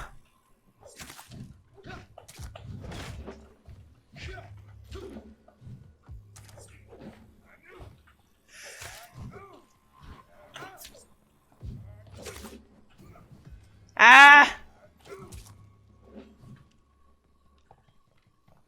Gonna need blood eventually.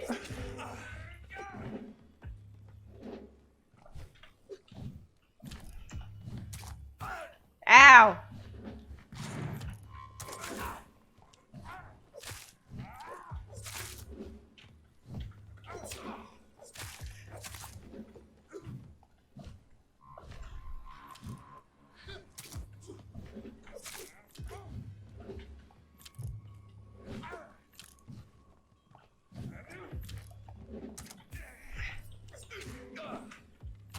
All right.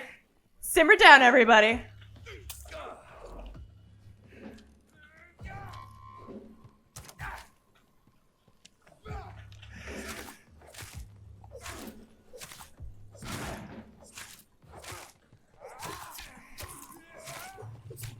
All right, well, that took a little bit off of him.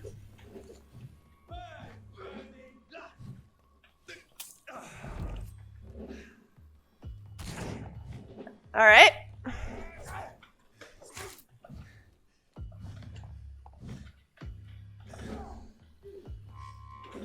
Where's T? There it is.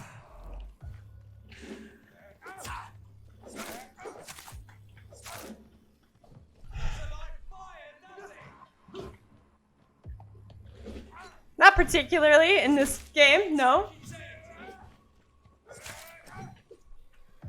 It'd be nice if they hit each other occasionally.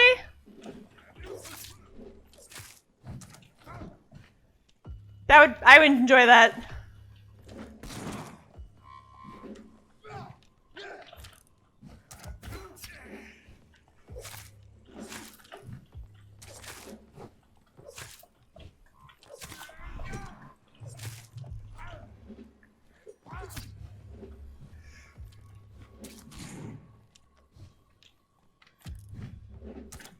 Ah!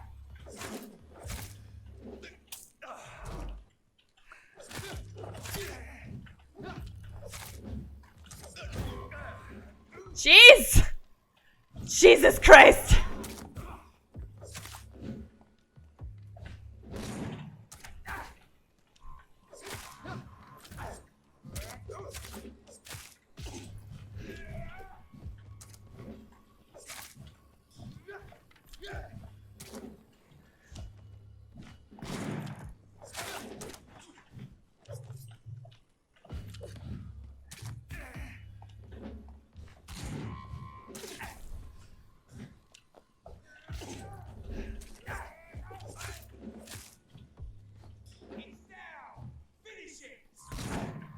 Jeez!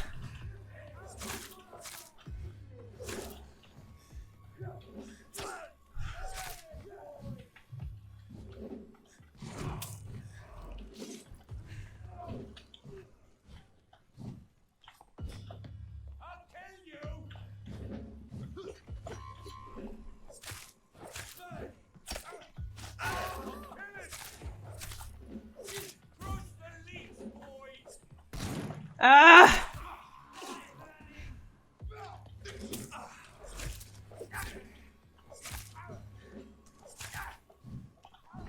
Jesus!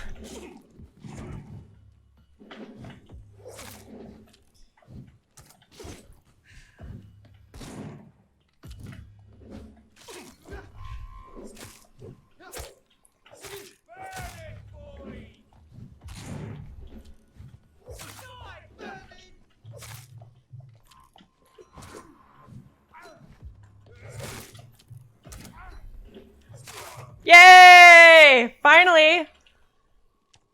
It's your turn.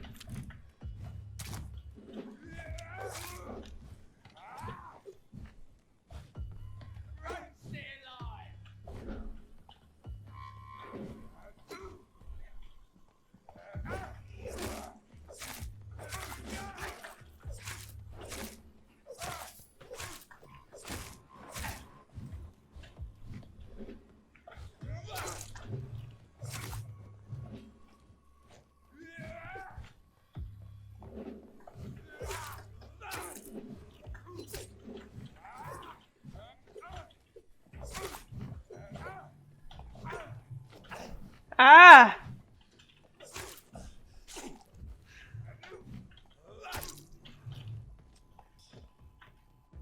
I need to re-equip because I don't know if I can knock over with that.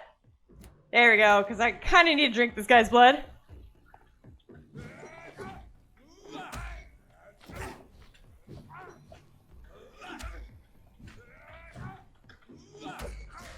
There we go. Thanks!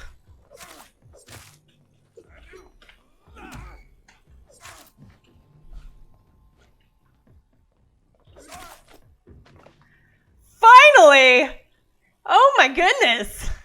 Well, that was intense. Did I hear skulls somewhere? Tiredness has finally consumed you. Okay, Zia. Sounds good. I know that feeling well. Please sleep well, and I'm sure I will see you at some point this week. Yeah. So I hope you have a really good week. Enemy friendly fire is heaven sent. Yes, it is. I mean, I love it in games when the enemies are reckless and they end up taking away most of each other's health just from like swinging recklessly. Because, you know, it's realistic. If you fight like an idiot, you're gonna hurt everybody.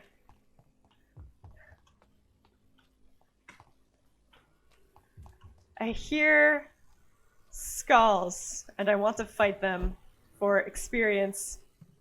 Is there a way to hop over the side? Nope, I guess not. That's fine. I will go around. Even though you don't really get a lot of experience from... Haha! From fighting anything in this game, but that's okay. I will take it. Let's see. Where are you? There it is.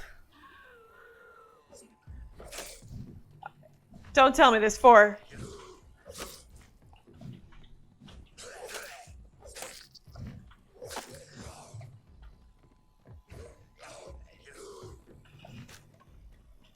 Yep, there's 4.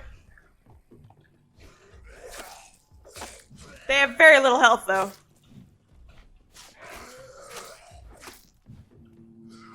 Ah! Oh my goodness! Tank! Hello, Tank! Hello, everybody! Welcome in! Tank, how you doing?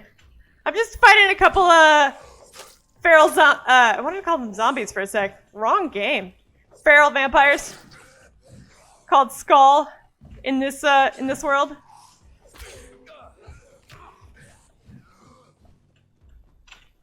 I'm gonna pause for a second. Hello, everybody. Welcome. I think most of you probably know me, but my name is Respawn Machine, and welcome to the Night Shift, where I just play horror games. How you doing? Welcome, Tank. Thank you so much for the raid. Let's see. Yakuza. How do you like it? I've heard good things about that game. I've heard that it is, I mean, I've heard specifically about the whole, like, there's a lot of middle-aged people in there and how that's kind of cool, because that doesn't always happen in video games. You beat up all the gangs. Well done. Well done, Tank. Golf clap. Hello, Divine Roses. How are you? It's a live-action anime, pretty much. I mean, that sounds about right for what I've seen. And Scrubs is here. Hi, Scrubs. How's the game been going? You got to the first point where you get your gun today, but Kingdom Hearts rules my life. When do you get the gun? I haven't really been using guns. I have a machete, which is pretty much my go-to weapon if offered. It was also the first weapon offered. So, unless I get a super machete, I think I know what I'm going to play the game with. But yeah, it's been really good. I was saying my one complaint so far has been, okay, I'm stuck. There we go. Nope, it's because I'm an idiot. That's why. Hold on. Okay. All right, we're good.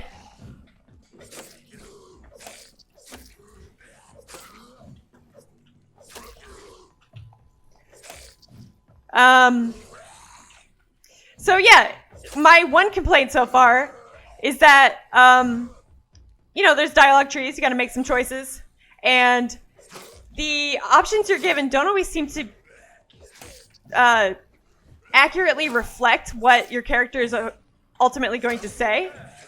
Like, they're along the lines of, but it's hard to predict what exactly the outcome of that choice is going to be, if that makes any sense. You know, like Mass Effect, you're given choices, but those are very clear.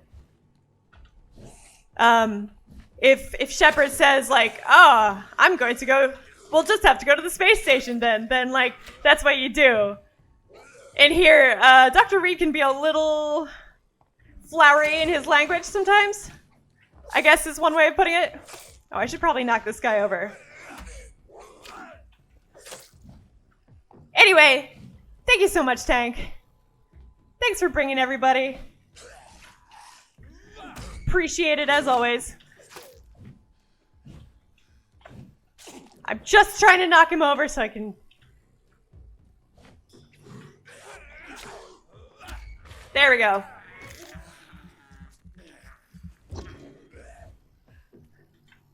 And I can fill up more.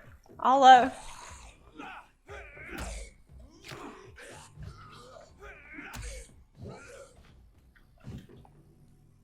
You have to, like, wait until they attack and then are a little unsteady on their feet, and that's when you can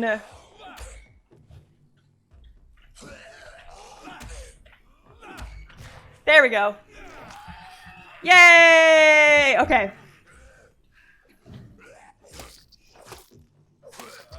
There we go. There we go. All done. All done. First hour. Okay. Machetes are the guns of Canada. That is... I don't know if that's correct, but it sounds like it should be, because that sounds awesome. Hi, Erin. How you doing? Yet another reason to move to Canada. God, I wish I was Canadian. Invade us, Canada, senpai. I don't fucking know.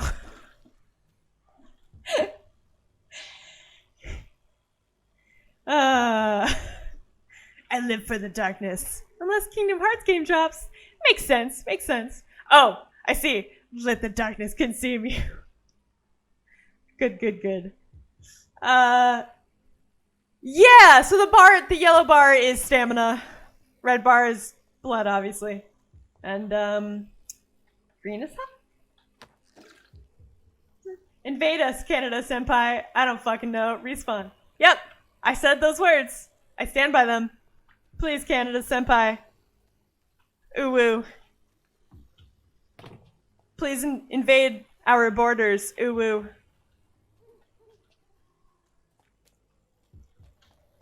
I have no regrets.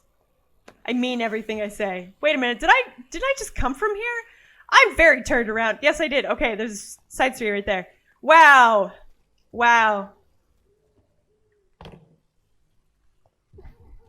Anyway, Scrubs, Aaron, how you doing? Do you enjoy the screaming in the distance from the dark streets of London? What fun. Oh, I'm back here already. Goody. You doing okay? Okay. I mean, not bad in these times. I feel like I ask that and people are constantly like, okay. And I'm like, great. Because, I mean, okay right now is not bad. Pretty not bad. I'm gonna go fight things some more. Maintaining some sort of baseline. That is good. I'm doing amazing, and yes, the screams are my favorite part. Right? I like the cat meowing occasionally, and the thing that really sounds like a car alarm, but I know isn't because they haven't been invented yet. I enjoy the distant screaming of my inner soul. Please yell at me. How dare you, Tank? How dare you be so nice? What are you doing? Stop being such a friendly guy, Tank. Stop it. Wow. What kind of person are you? So nice. Knock it off. What would your parents say? Probably say, wow, we are proud of our son. I'd say, that's good. You should be. But come on. All right, is that good? I hope that was helpful. You better stop that. So it's how I make threats. I don't make threats. I just say, you better stop that, because I'm not a very threatening person.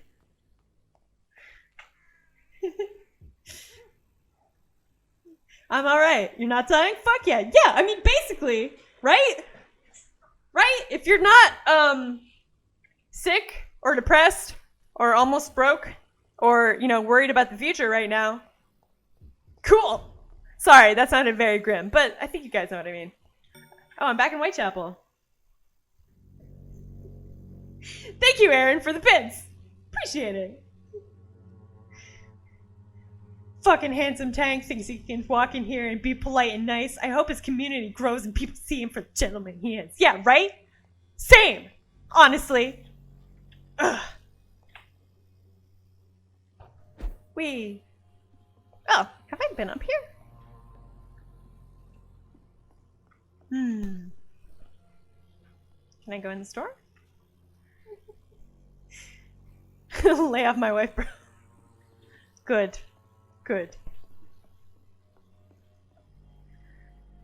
I just want to fight more things. Honestly, this might be some of my favorite combat ever in this game. It's insanely challenging, but it's really fun. And I am not good at it, but I enjoy it. Alright, I guess I should head back to the hospital.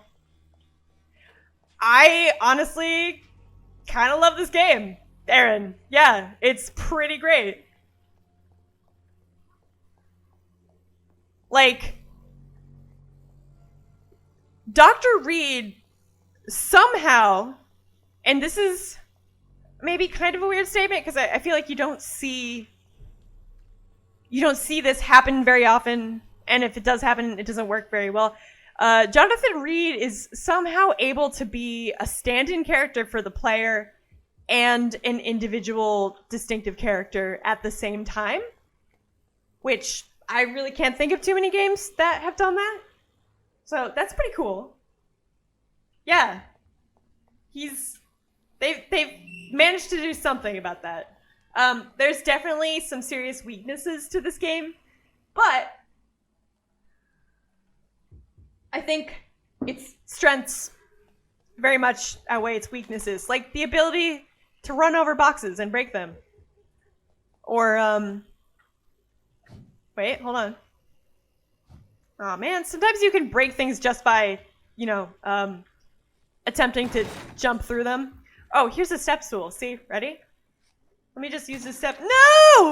I need to get up high places! But yeah, really good. I hope you become sponsored by Elijah Wood. I don't get it, but me too. Me too, absolutely. How much do I have to donate for you guys to become Space Marines? Is there... I will look into Halo. I'm just not a big multiplayer game fan. And I don't know if you guys ever have these moments, and I told Katamari about this the other day, where like you wonder about like why you are the way that you are, and then you're like, it'd be interesting to see a psychologist, to talk to them, just to see what they have to say. But then they'd probably say that since I've had such a hard time with making and keeping friends over my life, that games have become a place of respite. And that I don't even want my friends in because it's just a place for me. And oh shit, that's what it is! Like, one of those moments where you think through like what a therapist would say, and then you're like, yeah, no, that's probably what it is. That's not to say I don't like multiplayer games at all. I think that is like deep down somewhere, I'm like, this is my happy place. Don't talk to anybody, just go to your happy place. But of course, I talk to people while I do this now. So, what the fuck am I even on about? I don't know. Smeewee, you should see a psychiatrist. Me. Yeah, I should. He didn't. Fantastic. Perfect. Oh, hello. Is it better than the Van Helsing? It is better. Oh, is it better than Van Helsing gameplay? I don't know if I've seen Van Helsing gameplay. So, perhaps. I'm not sure. I mean, I like it a lot. Was I expecting it to be bad? No. I went into it totally blind and I didn't really know what to expect. And I guess I was expecting something that was like, oh, this is pretty good. But, like, this is really good. That being said, you know, like, there's so many things about this that are good. That being said, I didn't understand or follow the plot line of that last mission at all. I have no idea why Lady Ashbury is being blackmailed. I have no idea why I ended up going to Dorothy Crane. How I got there exactly, I don't know what she's being... I know she's being blackmailed for being a vampire, but Dorothy Crane doesn't seem to know about vampires. So there's some issues. There's some issues. But otherwise, like, the dialogue writing is very, very good. And that's something. Because that is not always the case.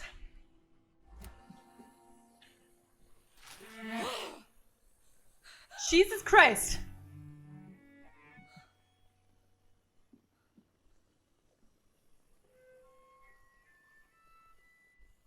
I would ask you to avert your eyes, sir.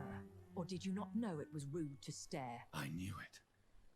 Speak up, Dr. Reed. I like a man who speaks his mind.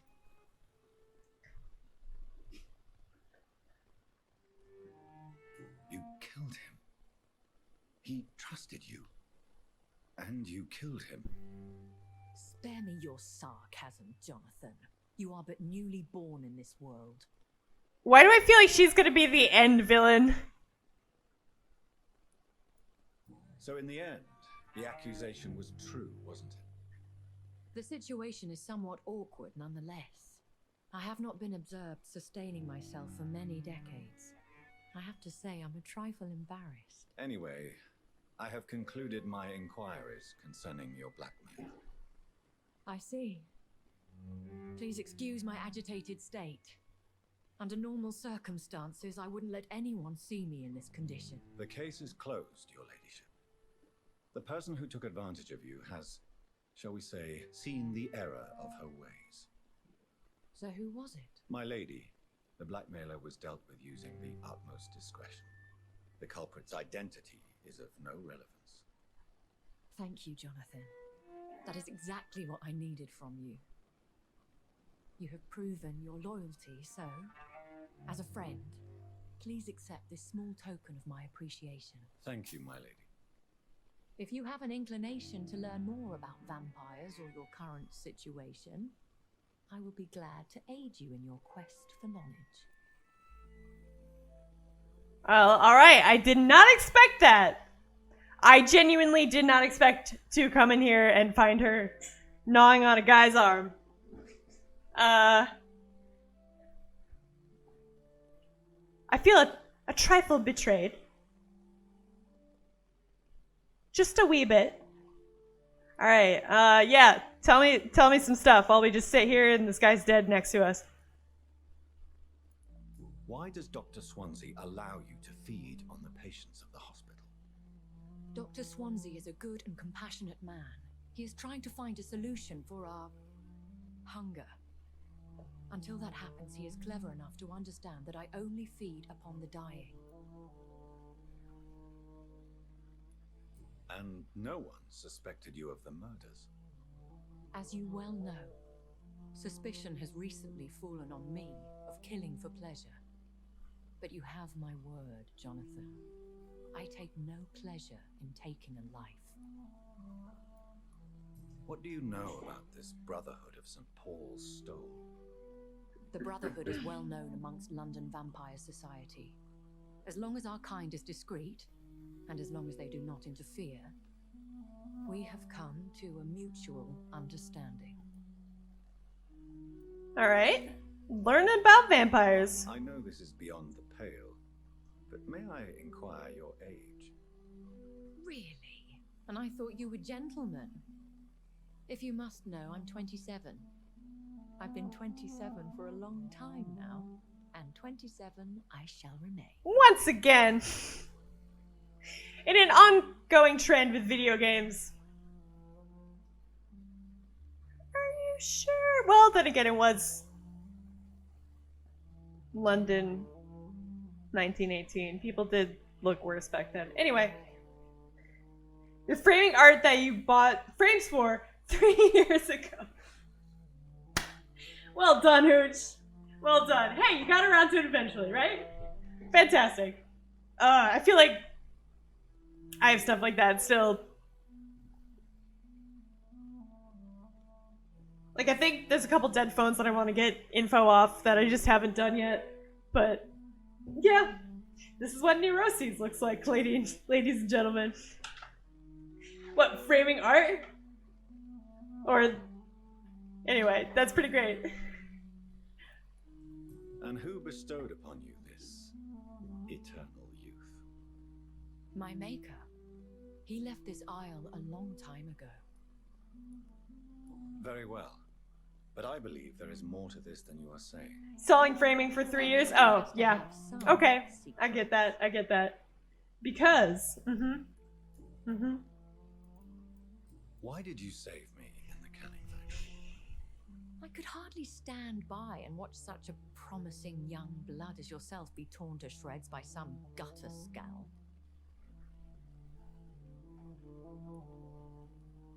William Bishop wasn't the vampire that created me then? No, Jonathan. Whatever their strength and demeanor, scowls are the progeny of careless vampires. It cannot be the other way round. What is a scowl? What type of vampire is a scowl? Not a true vampire. The deformed offspring of lesser vampires. It is a shame these creatures run wild, slaves to their baser instincts. Okay, Scrubs.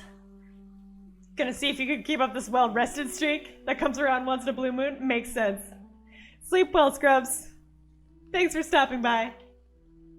I'm sure I'll talk to you soon.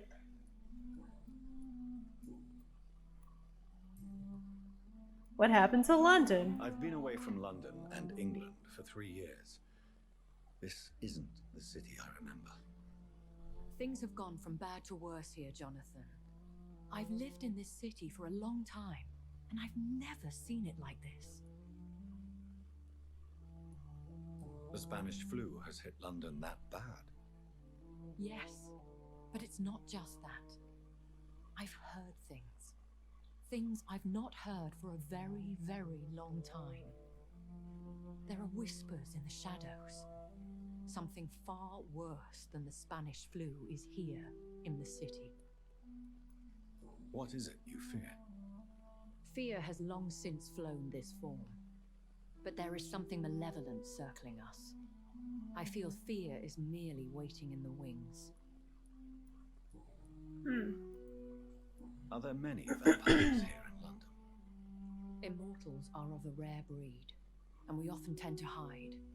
But you may occasionally meet some of us at night.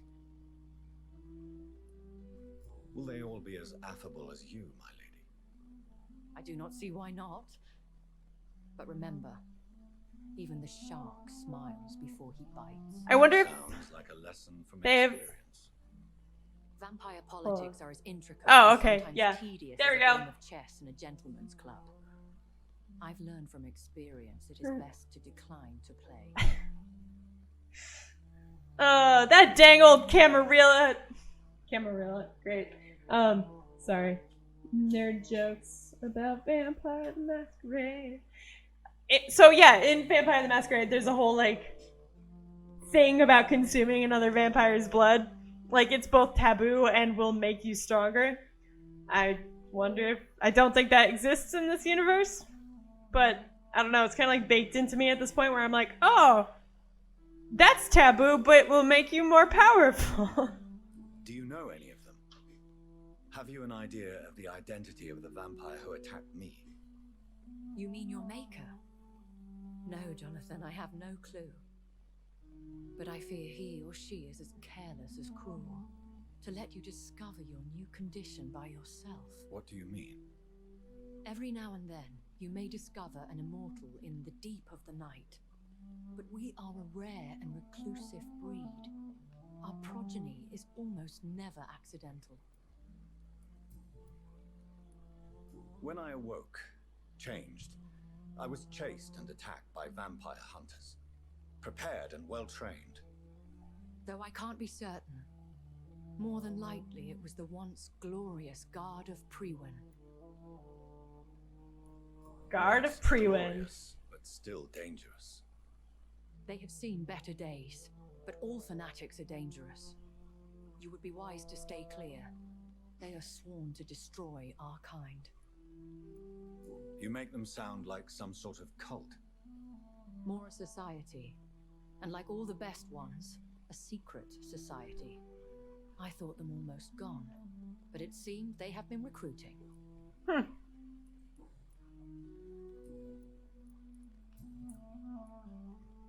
I've been hearing a voice talking in my head. Is this some kind of insanity? It feels like the voice of the vampire that created me. Hush. Tell no one this. It would be unwise to talk of such things amongst British immortals. Speak no more of your maker. How could this cause offense? Only the powerful immortals can mentally call to their progeny. No vampire or hunter will sleep easy, knowing that an unidentified elder is stalking the streets of London. A Methuselah! I'm sorry. Excuse my forwardness, but are you my maker? Me? Goodness, no. Only a foolish immortal would create a progeny without taking precaution, and I'm no fool. A vampire? Is that what I am? What we are? Such a crude word, defined by penny dreadfuls and drunken hacks. No. You are now an Ekon, and that you shall remain. So we are Ekons. How can I identify us amongst other vampires? How to put it? All Ekon are vampires, but all vampires are not Ekon. We are but a branch of the immortal tree. Are you an Ekon too? Yes, I am. We are the closest thing to what man refers to as vampires. Forget what you think you know about us. I don't understand. Why was I created and then left for dead? That is a question only the one who made you can answer. It's not normal practice. I doubt even if you find him, he will answer you, considering how cruelly he treated you. So me being a vampire could have been a mistake. I very much doubt it, Jonathan. Contrary to the legends, it is not as simple to make another vampire by just biting someone. How are vampires I'd created? like to avoid creating another vampire by mistake anyway. Tell me, how is it done? The process is dangerous. It could even kill your potential progeny. If you did decide to sire an offspring, they must drink of your blood, Jonathan. Oh.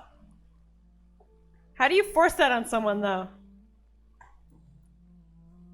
Just like get a water bottle full of your own blood and just kind of like, haha! That? I don't know. Drink this! Farewell. For now, Melly.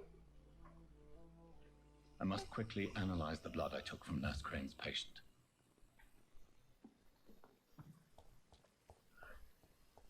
Cause, yeah. I don't know. Take this! You hit them with a squeeze bottle of blood, of your own blood. Really quickly. So that they can't defend themselves or even close their mouth. Or, I guess you could probably just stir it into some coffee. Make some really strong coffee. I don't know, dump some blood in it. Then they'll drink it. Take like a sip and you'll be like, haha, you just drank my blood. That sounds like a really gross prank. Don't do that. Respawn Richter main confirmed. Seen it. What, the squirt bottle hooch? Or the Richter main? Isn't Richter a vampire hunter? Also, isn't Richter like unrealistically buff? I'm pretty sure I've made fun of Richter.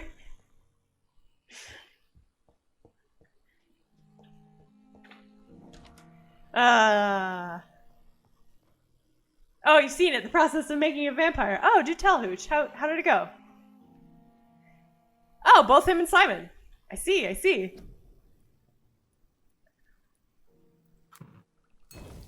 don't know. I feel like I'm more of a vampire enthusiast than hunter.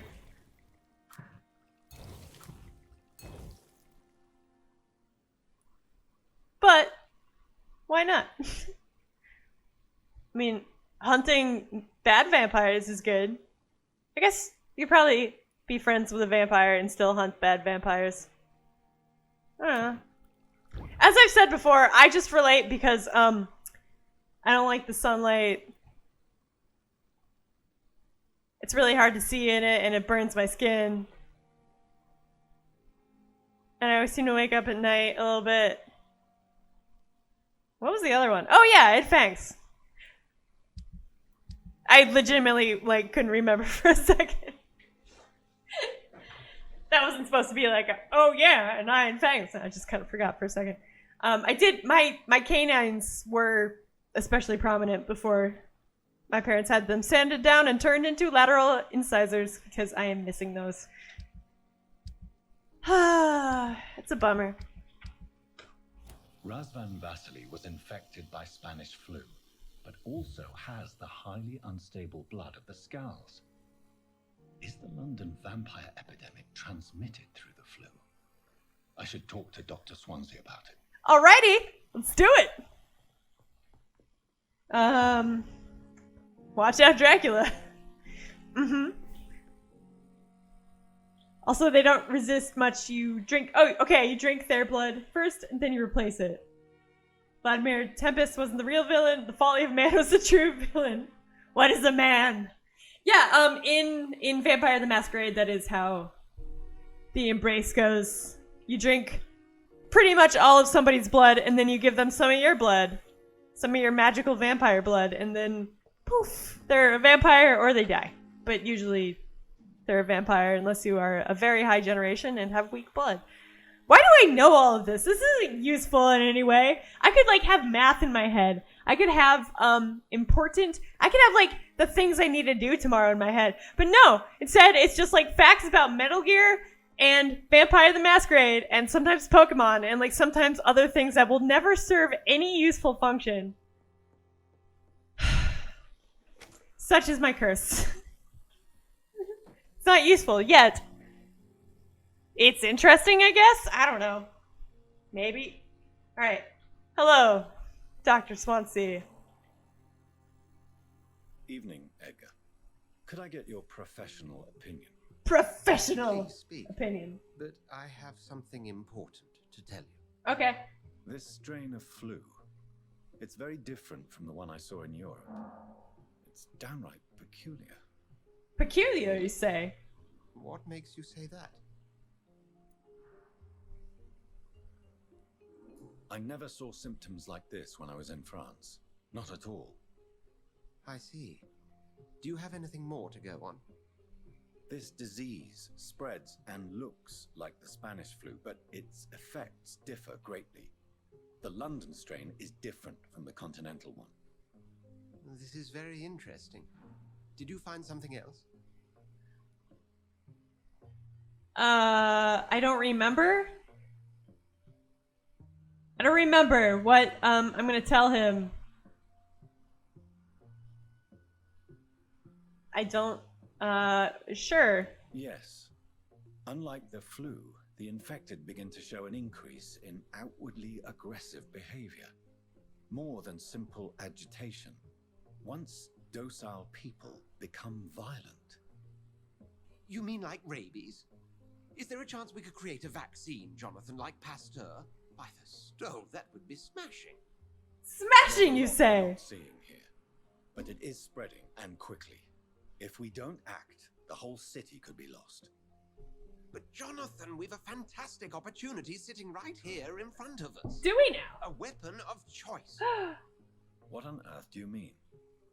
Why, you, my dear boy. With your expertise and your blood, we could isolate the properties that course through your veins. Think about the possibilities.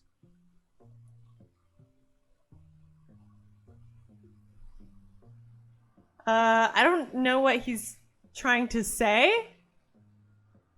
What are you trying to say, Dr. Swansea? You want to put the virus in me, or you want to put my blood into other people? I don't understand. I admit it did occur to me. Blood seems to be the common factor in all of this. I totally agree. We're in uncharted territory here. Maybe it's just wishful thinking, but imagine the possibilities. We'll discuss this more later. Thank you for your time. No, thank you, Jonathan. But as I said, I needed to talk to you. Uh-oh, am I getting fired? I have some rather bad news. Yes? I'm afraid it's your sister. My sister? She's to be buried this evening at Whitechapel Cemetery. Your mother published the obituary this morning. Oof. I see. I'm sorry, Jonathan. Please accept my condolences. Oof.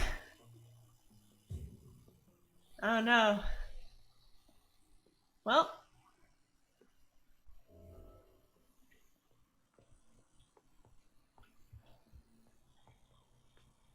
Paper. What does warning letter say? Dear Dr. Swansea, I must inform you of my deepest reservations concerning the Dr. Thoreau Strickland and Harvey Fiddick case. Mr. Fiddick has been hospitalized after a severe work injury. He may permanently lose the use of his arm if not treated adequately. Dr. Strickland claims that a surgical procedure may save the man's arm completely. I say it may also sever? Oh my goodness. I think that's supposed to be sever.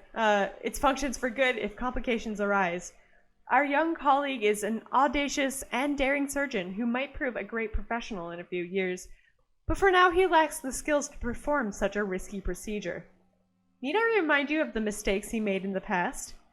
Since Dr. Strickland refuses to listen to me, I strongly advise you to forbid him to perform such a hazardous experiment. Yours respectfully, Dr. Waverly Ackroyd. All right.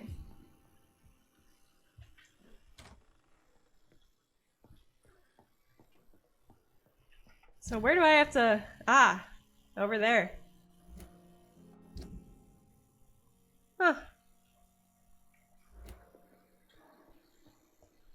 So, for the record, Dr. Reed accidentally kills his sister, so that's why it's like, oh no. Alright. On that note, I think this is a good spot to end it for the night. And I'm going to send you guys on over to Chronic, who is doing some art. So it'll be good. It'll be fun and good. Yes. Alright, guys. Wow, not accidentally, but I did not realize it had been 3 hours. Okay, cool. Alright, that is it for me.